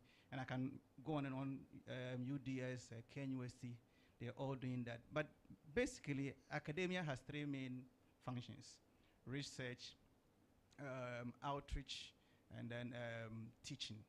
And teaching is mostly about capacity building. So when you come to the various campuses, you will see a lot of PhDs and a lot of postgrads being produced yearly, now with focus on some of these areas. And what is bringing out in these areas is that you are seeing a lot of multidisciplinary research areas. You are seeing interdisciplinary research areas. So now we have students who are not registered in the School of Agriculture or School of Economics alone. I'm supervising a student who is from the School of Economics, because if somebody is measuring food security, we now recognize that it isn't an agricultural case alone, but has social dimensions, has geographical dimensions. So we are working not in silos as we were doing previously. We were working in collaboration interdisciplinary, and that is one way of ensuring that we move towards this direction. The other area is, I think academia is now positioned we are as a source of data collection agency, because one way that we can achieve this multidimensional aspect of food security and poverty measurement is to engage with communities. If you can engage with communities to collect the data, then we are getting to the granular level where the data can go to the household or even the individual level. And academia, we are in the community. So with the collaboration with GSS or MOFA, we offer the services of our postgrads going to the communities to collect the data, to engage the households, to engage the individuals, and with that, we are contributing to the cause. So I can go on and I can give you various examples, but academia is really positioning, and we are contributing to this multidimensionality of poverty and food security measurements. Thank you. Thank you very much, Professor Edu. Let me come to Dr. Ongo. You are head of LEAP, the Livelihood Empowerment Against Poverty. So this question, it feeds right into it. As far as your ministry is concerned, how do our social protection interventions reflect changes in either multidimensional poverty or food insecurity at the national and sub-national levels? Yeah, so the ministry actual main mandate is to ensure that issues of vulnerability is handled, and over the years we have fashioned out ways in which we can reduce even poverty. So with regard to direct intervention that deals with poverty is the LEAP program where I head, and as you are aware, we give cash to beneficiaries not only to smoothen their consumption, but at the same time we have some core responsibilities that they have to uphold. One of it is human capital development, which we believe that if you are a beneficiary of the LEAP household, children in your school, of school-going age, must be sent to school. We also insist on access to healthcare, and by that we even support them in registering for the National Health Insurance card so that they can easily have access to healthcare. Fortunately, with these, all specific objectives are in line with this multi-dimensional poverty in terms of education, healthcare, and what have you. And we are very much aware that the poor often have multiple needs, and the little money we give alone cannot address those needs. So, which is why we support them in all of these things by inviting more complementary service. So the ministry has been deliberate in this intervention. You also remember the Ghana school feeding, again, is addressing issues of food insecurity to the extent that every person in school has a hot meal. It is trying to address that. So what the ministry does is looking at the demand side, where we know even if there's availability of food, do they have the wherewithal to purchase that food? And the ministry is ready to target those who really need or who cannot afford, give them support to be able to purchase this food. What is worrying is, and from all the discussions we've held, that you may even have the money and you go to the market to buy tomato and you can only purchase just some few because the prices are just high. So that we need to ensure that the agricultural production is taken seriously. Otherwise, our interventions alone may not yield, even though we are pushing and increasing monies for beneficiaries. We still need to make sure that there's availability of food so that these beneficiaries can access. So the ministry is looking at how to address the issues of vulnerability, and that's all social protection is about, whether through the social insurance or the social assistance. And insurance is when you contribute. But largely, we work more on the social assistance where we give to people without prior contribution, and we get a lot of support in this direction.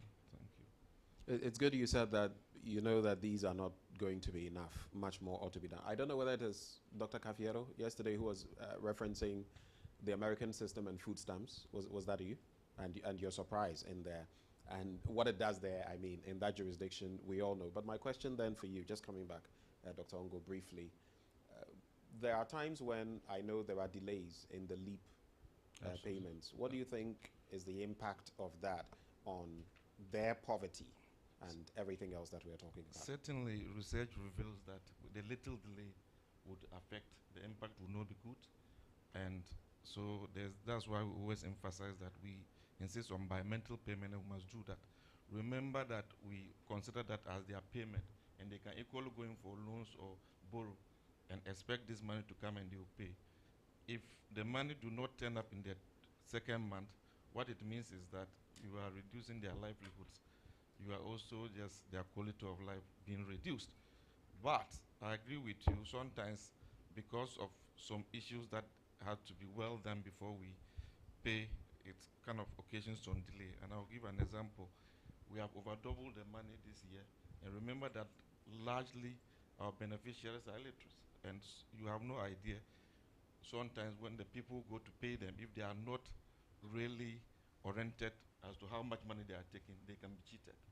And so we have to work on a lot of education, sensitization, to let them appreciate that the 64 you were taking is now 128 as a one-member household and what have you. So we do all of that. And to be able to, so I agree with you, the delays do not really help us, but when there's delay, we also have to put in place measures. You would remember that it's not in our interest as a program because it works against us. So we push hard to be sure to be able to pay them on time. Are we on time now in terms of leave payments? That's the point I was just making, so that you wouldn't have to ask. Yeah, no, I just wanted to be sure that as of now, I've told you that we have over doubled the amount. Okay. And so if the person, even now, if the person were to receive 128, is now taking 252. Right. And then you go, and remember, it's through e-switch biometric. We have a contract with KIPS, Ghana Bank Payment Settlement System. They would credit the PFIs to go, and that's the banks, what have you, across the pay points. Okay. And these are people who are paying them. If you don't know and demand for your amount, they may cheat you. And in any case, we have to sensitize and let them know that this is your money, and you must demand if even there's a little reduction on the amount. So there's a lot of things we have to do before we go to pay, and that's not an excuse to explain away the delay. And I'm sure you are You're always supporting us, and we'll make sure we're on time. Thank you. Thank you very much, Dr. Ongo. Let me come to Mr. Aite now. And so I'll just find out from you. In the charts, you were telling us about our productivity levels, production of yam, onion, tomatoes, even rice. But how is your ministry, how do we together ensure that food sufficiency translates into food security, real food security? Thank you very much. I think that the best approach is to ensure that the food that is produced gets to those who require the food. They get it in good time. They get it in good quality. They get the quantities that they require. And then they also get the food all year round. So we are looking at not just saying that there is enough food being produced, but then also that food can be translated to affordable, healthy diets on the tables of individuals. But then not just being on the tables, but then we are also looking at the food being available throughout the years, so that throughout the months, so that seasonal fluctuations would have to be addressed. Price rises that make accessibility to food difficult would be addressed. Now, you are also looking at ensuring that storage and distribution in the market chain is also addressed. Now, when these things are addressed, the ministry would then say it has been in a position to ensure that this food self-sufficiency has moved, not just from being a metric on paper, but then has been able to affect and impact the lives of individuals. You can also talk about the fact that the food needs to be delivered in such a way that people who need it will be able to use it, and the food would also be nutritious enough for them who need the food. And the ministry would also ensure that the right interventions are put in place to ensure that good quality, nutritious food is made available to all the population. And now, the metrics are important because then it gives the ministry and policymakers an understanding of where we have to move from and the amount of work to be done. But I believe that specific interventions also need to be put in place to ensure that we can move from food self-sufficiency to having food security. And one key intervention, a case in point, is the planting for food and jobs that has been put in place by the current government administration that encapsulates a major shift in moving the country forward in terms of enhancing food security. I think that as policymakers, we are well aware that understanding these metrics and then putting in place the necessary measures is what will take us from having food self-sufficiency to having food security for the people, and that is they have food available for them to consume, that they will be able to access the food even when it is available, and that they will be in a position to have it all year round, where price fluctuations are taken care of. And that is, for instance, why having a good warehouse facility and storage facilities also come in, and with the establishment of the national buffer stock, establishment of the strategic warehousing and then keeping in place the national strategic buffer stock, which would also help to stabilize prices, and then ensure that in situations where you have shocks that would affect food security, the state will be in a position to quickly rally and make food available to ensure that people have food all year round for an active and healthy life. Thank you. Ms. Aite, what you're talking of reminds me of the Bible, Joseph and Pharaoh, and the dream about 7 lean cows swallowing 7, fat cows, and what it meant in terms of 7 seasons of plenty and 7 seasons of want. I don't know what would happen to Ghana if there were that kind of want. But I want to ask you, on the back of what you've said, in terms of our storage and distribution chains, how far have we come? We've had PFJ, then we've had PFJ2. I don't want to bring in rearing for food and jobs. How far have we come in respect of that? The reason I ask that question is we've been lamenting storage and post-harvest losses since the period after Nkrumah. After his silos, we've not, I wonder what we've been doing in that regard. So what is the status of that? Have we added on the back of PFJ and PFJ2? Yes, PFJ2 has put in place measures to add on to that. But then the idea here too is not to make this the total responsibility of government as well, but then to also encourage private sector participation in these areas. So for instance, you find out that for the warehousing facilities under PFJ 2.0, we have master aggregators who are in the structure sitting on top of, if you would like to put it that way, on top of the aggregators, and they coordinate what the aggregators do. They are actually the ones in charge of these warehouses. They are in a position to better manage and ensure that storage and post-harvest losses, storage is properly done, post-harvest losses are kept at a minimal in these warehouses. So this, I believe, is a step in the right direction. And the master aggregator, although it's a joint venture between, it's a public-private partnership, but it is predominantly, or it is mainly, a private sector-driven role within the PFJ 2.0. So yes, government is taking steps both directly and then indirectly through encouraging private involvement.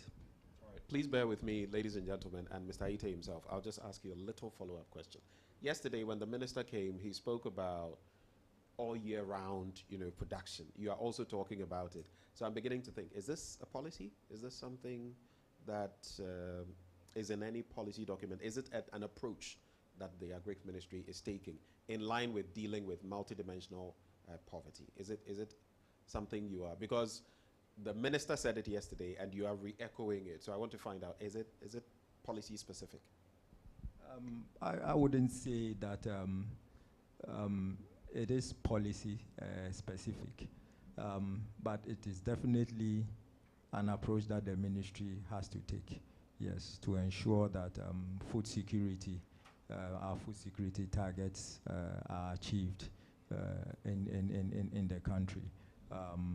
Because having food throughout the year, I think is the key to saying that, yes, you are food secure. And we are well aware that for a long time this country has been dogged by the highs and lows of food availability and pricing affecting accessibility.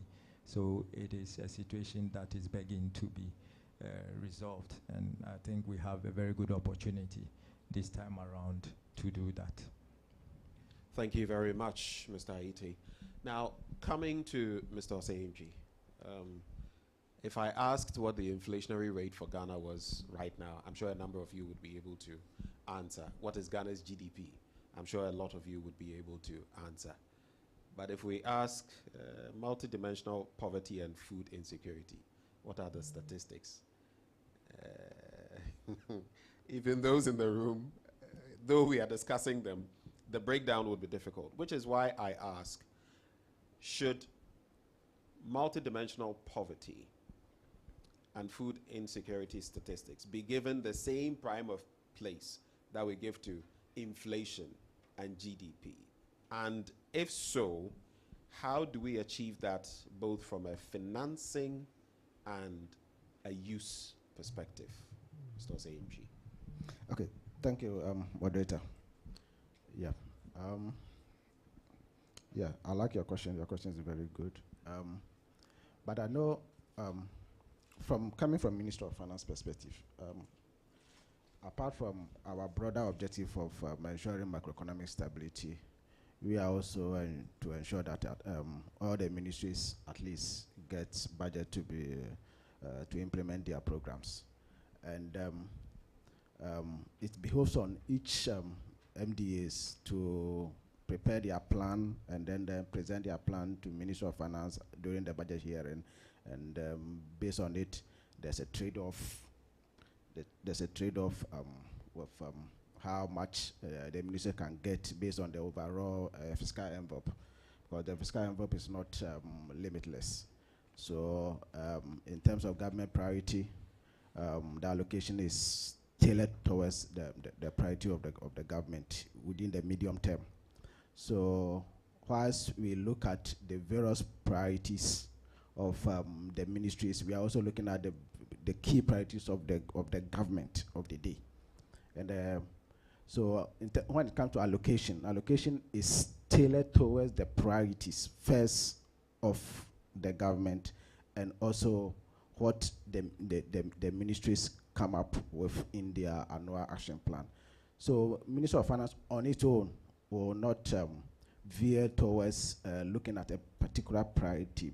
Our priority is, apart from the overall ensuring macroeconomic stability and then the fiscal space is conducive for everybody, the other mandate is to ensure that the ministry get their money to implement their budgets. So if you take Agric, for instance, based on the PFJ2 that they've developed a plan for, I know they've also costed the plan, and it behoves on Ministry of Finance to meet them either full or halfway, in terms, depending on how far our overall resources can permit. But one would have wished that the Ministry of Finance will be in the position to generate more revenue so that we are able to meet the needs of the ministries. But looking at our fiscal space, it's not, we are unable to meet that kind of benchmark.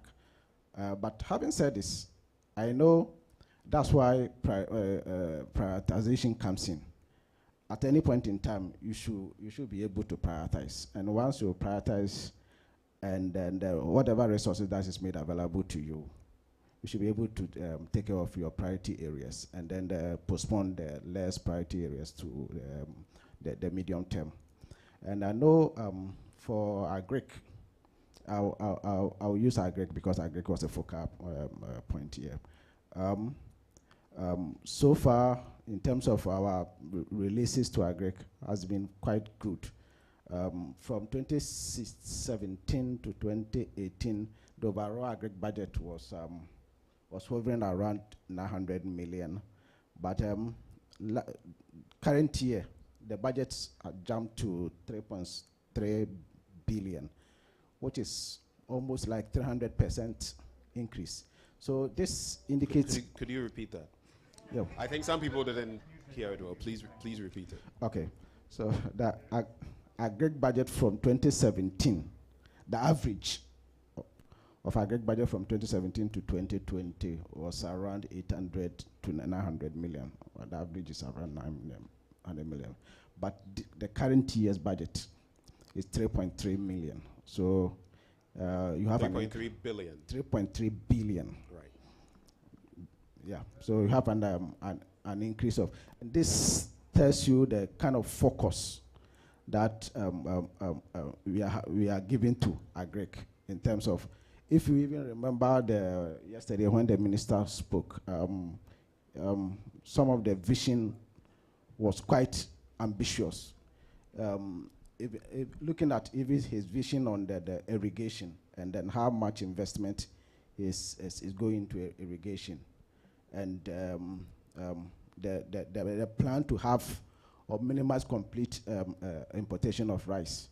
So government is also committed in that direction, and the necessary resources are being provided. So in terms of meeting the various ministries in terms of their priority needs, yes, depending on if that will help in addressing some of the challenges. Because once you address the needs of agric, you are addressing importation, you are addressing exchange rate problems and all other problems in terms of food security, and then all these multidimensional issues that we all just discuss. Once agric is well resourced, you are able to address all the challenges in all these food insecurity issues. Thank you. This document that has been produced that you have here, the Multidimensional Poverty Report, Ghana, I'm sure it's very useful. It's going to be very useful to the Finance Ministry, right? Yep. Okay. Which is why I also, and I'm happy that you are head of the budgetary division at the Finance Ministry, because a lot of the data collected by the GSS, even in respect of this very one, are funded externally. I'm sure you're aware of that. Yep. Wholly externally. Prof, I am not erring, right? I am spot on, right? Partly. Okay. And yesterday we were talking about more funding. Prof, I believe, was making mention of that, to ensure that some of the other bits that Dr. Cafiero is talking about that he wants to see, which will give further evidence of what exactly the minutiae of the data, the little bit, so that you can tell, oh, there's poverty here, but within this poverty, there's poverty and there's poverty. And this person is affected, and that person is less affected. The budgets are huge, and I do know, per my checks, that the money and time are running out for the Ghana Statistical Service. What this means is, I think by 2025, Dr. Ingwa, is it by 2025? When this money runs out, we may go back to the period where there were no statistics because there's no money. So I'm going to put you in a tight corner, Kakra. Do you think we should be allocating more money to the Ghana Statistical Service for some of these reports, since they are so important? Yeah, I share with your concern of Minister of Finance having to. Before I answer the question, I'm not the head of budget. The head of budget is there. I head the security sector unit of the budget division. So you are with the budgetary division? Yes. But you still deal with budgets. Yes. Yes. Ghana Statistical Service, they are our neighbors. We share the same building, and Prof has a direct Prof has a direct link with our minister, even more than me, who works under him. So in terms of the needs of Prof, I think it will not be difficult on his part to walk in to the minister's office at any point in time. You can carry the message. Yeah, to request of the. So I will defer this to Prof to handle this part of the bargain. But on the lighter note, we will, as part of policy, will communicate to management, and then I'm sure management will give it a good attention. Thank you. Thank you very much. Let me come back to Prof. Where do we go from here? You've heard of what those on the international front are saying, that good job, feather in your cap, but there's still work to be done. How do we get that work done? What is the plan? You've heard the response on funding. Where do we go from here? So, Benjamin, let me look at this from two levels in terms of operational issues, direct outputs from this engagement, and also relate that to what should happen both at the national level and at the international level. Colleagues, my reflection is that we should have a communique as a group who have attended this 2-day international engagement.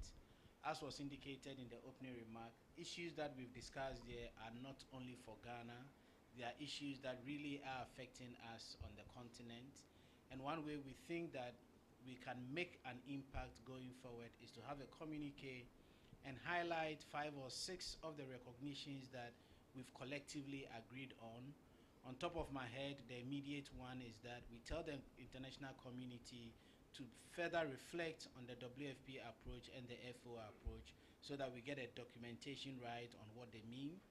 From the GSS point of view, the recognition is that we're going to make sure that we don't give both measures the same terminology going forward. From the Ministry of Food and Agric point of view, while we've seen a perfect PFJ 2.0 document, we all would attest to the fact that, as we said from yesterday, food self-sufficiency does not translate into food security. So we want them to go back and reflect on the PFJ 2.0 document again, because ultimate is not food self-sufficiency, ultimate is food security, so that if the document can be re-looked at, for us to have clear targets on food security, we do that. And then I think lastly is the issue that Reverend talked about. Food inflation is one of the objectives, but clearly from his presentation, we didn't see clearly what the targets are as far as food inflation is concerned. So the organizers will put together a communique. We're going to circulate to all of us. We would be happy if you sign off them. Then we can internationally and nationally publish this communique and make sure that we've seen direct, tangible impact from this engagement. The second one is that we don't want to limit this to food insecurity and multidimensional poverty. We really feel that we've taken one of the sectoral policies, and it's just fair as a national statistical system, not GSS, to take all the available policy documents and institutionalize this engagement. Even if we do it twice a year, towards the end of the year, we can pick the education strategy plan. Early next year, we can pick the health sector medium-term plan and look at the statistics that are in there and relate them to what we are producing as statistics as far as the national statistical system is concerned. And Benjamin, that is where your lead as part of the media, part of the CSO would come in, because you'll be playing your accountability role, so that every year this country would witness an engagement like this where we take policy documents and interrogate them. For us at GSS, we think that is the only way out to transform policies, because it is in those policy documents that we see human beings. And that is when the numbers that we produce at the Ghana Statistical Service is reflected. And lastly, one direct thing from this engagement is what Carlos said. We're going forward, we're going to collaborate with academia, all those who are concerned, and make sure that we have further practical sessions, webinar sessions, for all of us to have clarity in our minds when we talk about food insecurity and multidimensional poverty. Thank you. Thank you very much. Professor Edu, are you ready for that collaboration? How ready is academia for that collaboration? Fantastic. I think I even hinted to that in my previous submission. We are ever ready. I think academia would be very critical in helping to shape the communication. I think yesterday I made a point that if you are measuring using the experiential fears, or you are measuring using the comprehensive CFSBA, you need to, at any point in time, be able to say for certain, this is what I'm measuring. And I think academia will be very crucial, will be very instrumental in coming out with succinct and concise definitions of, if you say you're measuring food insecurity, it can be various versions of it. What is it at any particular time you are measuring? And I think that collaboration would help to clarify some of these. And I also hinted to what academia does. We help in capacity building. So the personnel that goes into the statistical system, as Prof said, comes from academia. So in our curriculum development, in our capacity building, in our training, I think we have to be mindful of some of these multi-dimensional nature of the measurement, so that when the personnel comes out of our system into the statistical system, they are mindful of what they are measuring, they are mindful of definitions, and they are mindful of the whole system. So I think academia would play critical roles in defining the communication or clarifying the communication and in building capacity in this area. So yes, we are ready, we are ever ready with open arms, and we need to find ways that we can seamlessly collaborate, and we are ready to do that. Thank you. But very briefly on that, how about you, the academic institutions? Like ISA, do you have the funding required to embark on some of these research yourself? I thought you've exhausted that point, so I didn't want to belabor No, it. for you academic institutions. Let me give you an example. I've run projects for the past 15 years, and the Ghana government has funded none. I remember I wrote a project that I wanted to work in the central region. I can mention name, it's USAID that funded that project. And the USAID told me that they liked my proposal, but they wouldn't want to fund in the central region because their zone of influence is over the latitude 8 from Kintampo North. So although I'm in UCC, I had to respond to, because I also needed the money. So I had to go and work in from Kintampo to the 3 northern regions then. Currently, I'm on a project that is funded by the European Union that we originally wrote to work on vegetables, okra, tomatoes, eggplant, and maize. But the European Union said we needed to work on crops that are important to us. So I'm now working on pineapple. I'm now citing examples for you to see that if you don't fund, then you are not the master of your own. So if government of Ghana does not come in to fund academia, academia will be doing things that does not correspond to our needs. So we don't have the funding. That is the point. But this whole conversation, funding is critical because he who funds you tells you what to do. So if you want to do the right thing to respond to our own needs and to domesticate our data, the funding has to also be domesticated. Thank you. You see why I was asking that question? I intentionally posed that question because I know what is in there. Mr. Aite, I will jump Dr. Ogo for now and come to you. How do you respond to that?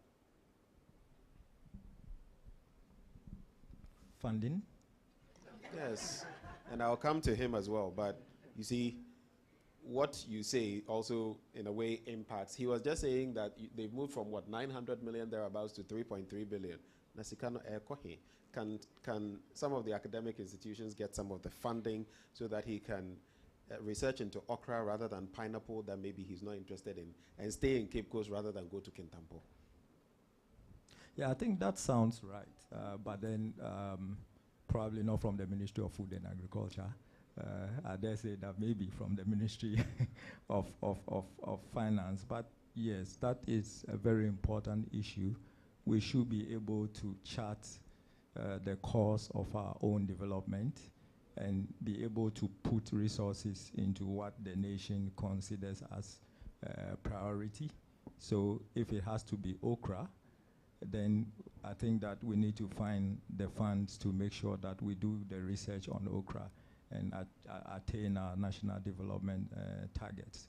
So it's important that government puts in place the necessary counterpart funding to ensure that these things are done. I'm not in a position to commit, but I do agree, yes, that is the way forward. How government will do that, I can't tell. There's always a challenge, but there must be a way out of that.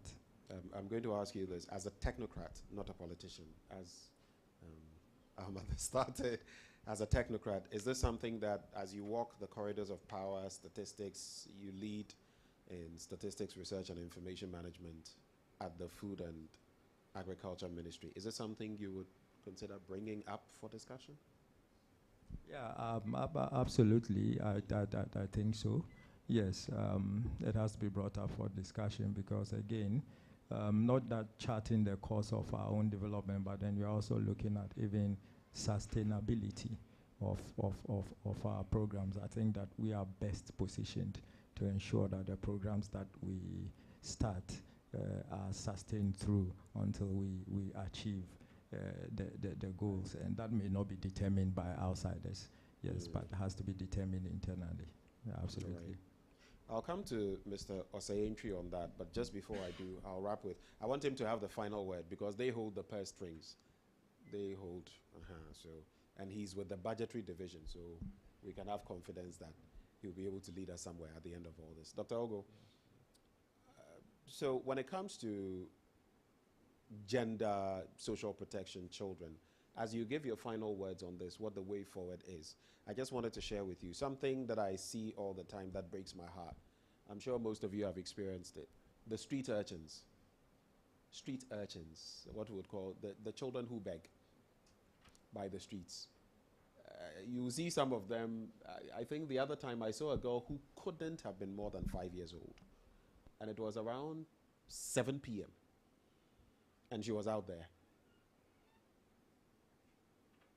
Can you imagine that? I wouldn't allow my daughter. I would do everything. Sell my boxer shorts if possible to, but she was there, and it just broke my heart. And we see them all the time. And I also mentioned, I told this story recently, pardon me, maybe not the best for the cameras, but we're sitting on a bit of a ticking time bomb because a friend many years ago told me she had met one of these street urchins. One scratched my car for not giving him money. You know, they have a thing where if you don't give them money, they have a coin or something, and they just, so as you drive by, if you go to my car now, you see the mark. It's a design. It's an additional design on my, you've experienced it before. So they hold it, so as you go, hey, then it gives you the design. And you would probably have to spray your entire car, so I've left it like that. But one, the person didn't receive money. Young boy, do you know what he did to my friend? A lady, she felt terrified and called me. He did this to her. So it tells you what we are creating for the future. Are you concerned about this when it comes to multidimensional poverty? Because if they were in a good place, they wouldn't be begging by the streets. Yes, thank you very much. I think this issue is more complex than we think. I remember somewhere 2 years ago, you would remember when you are going to Legon, there were these Chadians, what have you, there were many, in fact, more. You could see them just running all over the place. What the minister did was to collaborate with the embassy. We took them back. I remember. We have... I think a lot of them came back. Well, so that's what I'm saying. It's more complicated. We have had people picked from the children's park to, we have a shelter. Gave them good lives and whatever. You are driving, the person you've taken back is at the same place, still begging. The literature suggests that people are even rented. Children are rented to come and beg. So the mother is sitting somewhere. It's not a real mother, but it's going to rent. And for them to give money so that the person can beg. The ministry has introduced so many interventions, including sending some of them to vocational schools and what have you. And they have come back. I remember a director mentioned that it is we who motivate them, because if you are driving and you are afraid of your car being scratched, you may give the money. But if you want to insist and don't give money, and the incentives are not there, they probably will not come.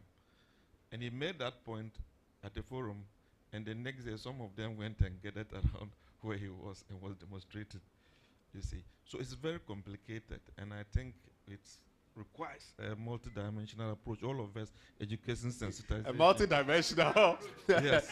approach to deal with multidimensional problems. Including what you are doing, and I'm sure you are aware of some of these things. Education is critical. Let us bring out the reasons why these people are there. It's just not hunger. A lot of people, it's not just the education they want. You give them, I think they make better money out there than they do, even in the classrooms and what have you. So there are a lot of issues that are really around this. But the ministry really is committed, has been doing its best. We still have shelters and dealing with even people who have migrated and they want to go back. We work with all to get them back and what have you. But this issue is dear to our heart, and we've been working in our small way. And I know that we are now collaborating with the MMDS. Remember, the minister is just sitting at the top. Minister of Gender, Children, just there. But the district levels, go to Medina, they are all supposed to be functioning. The district chief executive must all function to make sure that around their vicinity, around their areas, their markets, you give a strong order that you should not be seen loitering around. It's a law. That you don't even loiter around and all that. We don't implement that. You know, so it cannot be at the doorsteps of only the Ministry of Gender. We accept, because we are social protection. It must be seen to be protecting everyone. But we must do that in collaboration with other agencies. Thank you. Thank you, Dr. Ongo. You have the final word, Mr. Osei-Antwi.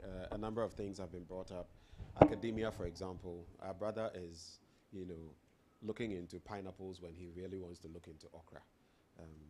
Final words. Okay, thank you.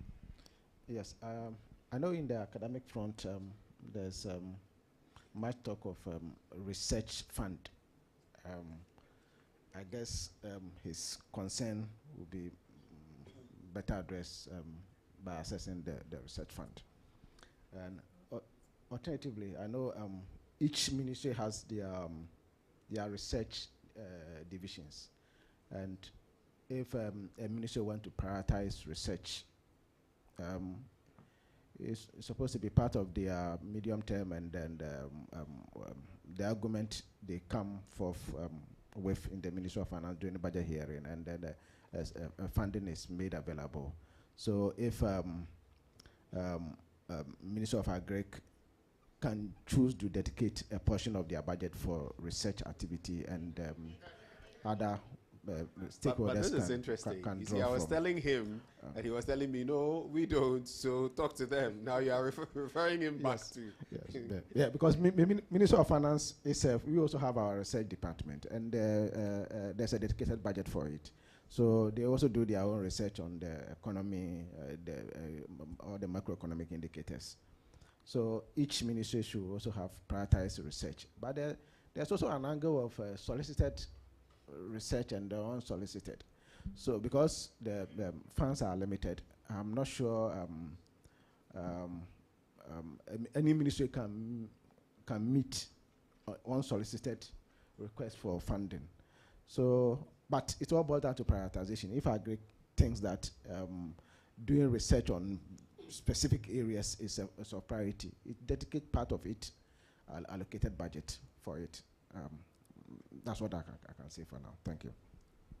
Thank you very much. Thank you, all of you. Prof, Doc, there's Reverend, and then Mr. Osei-Antwi. Thank you all very much. Please, let's put our hands together for them. They've done. But please wait. We have, don't you want the Q&A? But because of the passage of time, and I can tell some of you are pretty tired. I'm tired myself. I'm soldiering through. So let's do this quickly. Any questions? One. We'll take one round. I'll not come back again. One. Last call. One. Okay, that's it. So we'll do just that one, and then I'll give you the details of lunch after the opening, the closing prayer. Thank you for the opportunity. Atobra Emmanuel from the University of Cape Coast. I think one thing that I'm taking away from the conversation from the panelists about how all the stakeholders can come together and improve upon everything that we are doing. So I'm appealing to the key stakeholder over here, which is the Ghana Statistical Service. At the end of the day, if the data that we publish out there, we can add a DUFA to whatever that we publish, so that once academics, we also pick the data, we just go through the DUFA, and then we can also maybe get back to Ghana Statistical Service that, okay, we can improve upon here, or we should send it out there. Because once I pick the data, I generate my own DUFA, I publish a paper from it. If it doesn't coincide with whatever that the national or the Ghana statistics also bring it out, then the issue of convergence or not we having the same issue will come out. So I'm just appealing that if henceforth, once we want to achieve something like this, we can go about it. Thank you. All right, that's it. That's the only one. That's the only one. Would there be any top-up or not? I believe have we exhausted all the... Oh, there's someone else. Okay. haven't said anything, so at least I need to say something. Yes, I just want us going from here to treat poverty as a disease. Let's treat it like the pandemic.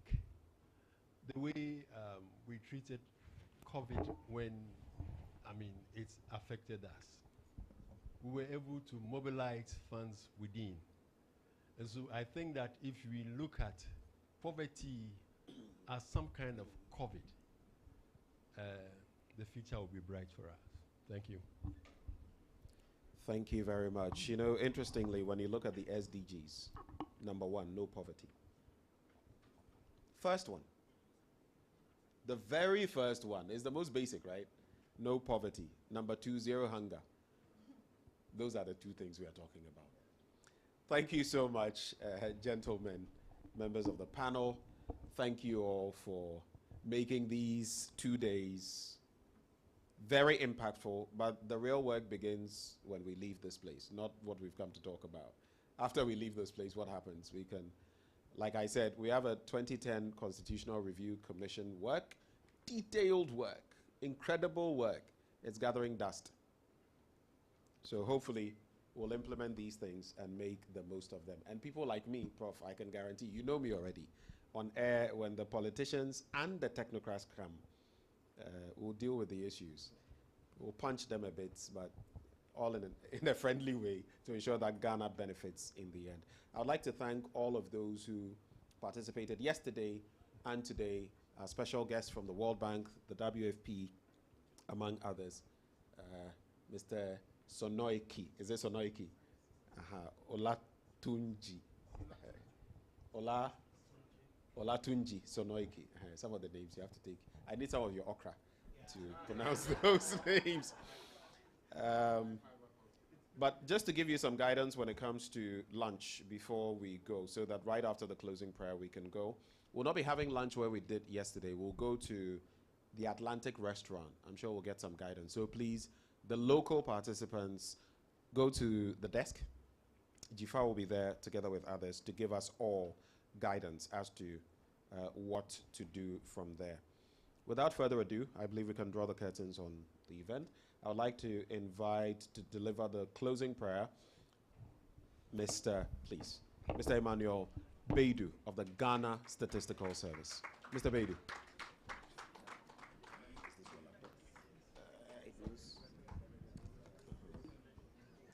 This is not. Shall we pray? Father Almighty, we thank you for starting with us and ending with us. We are grateful unto you for all the deliberation that you have given us strength to undertake. Father, there is work ahead. We pray that whoever, all institutions, any individual who has to do anything in order to move our country forward, touch the heart of that person. We are looking at poverty. Father, it is our prayer today that all the deliberations here shouldn't end up in the shelves, but we will strive hard to make sure we put the right things together in order to achieve our set goals. We thank you in Jesus' name. Amen.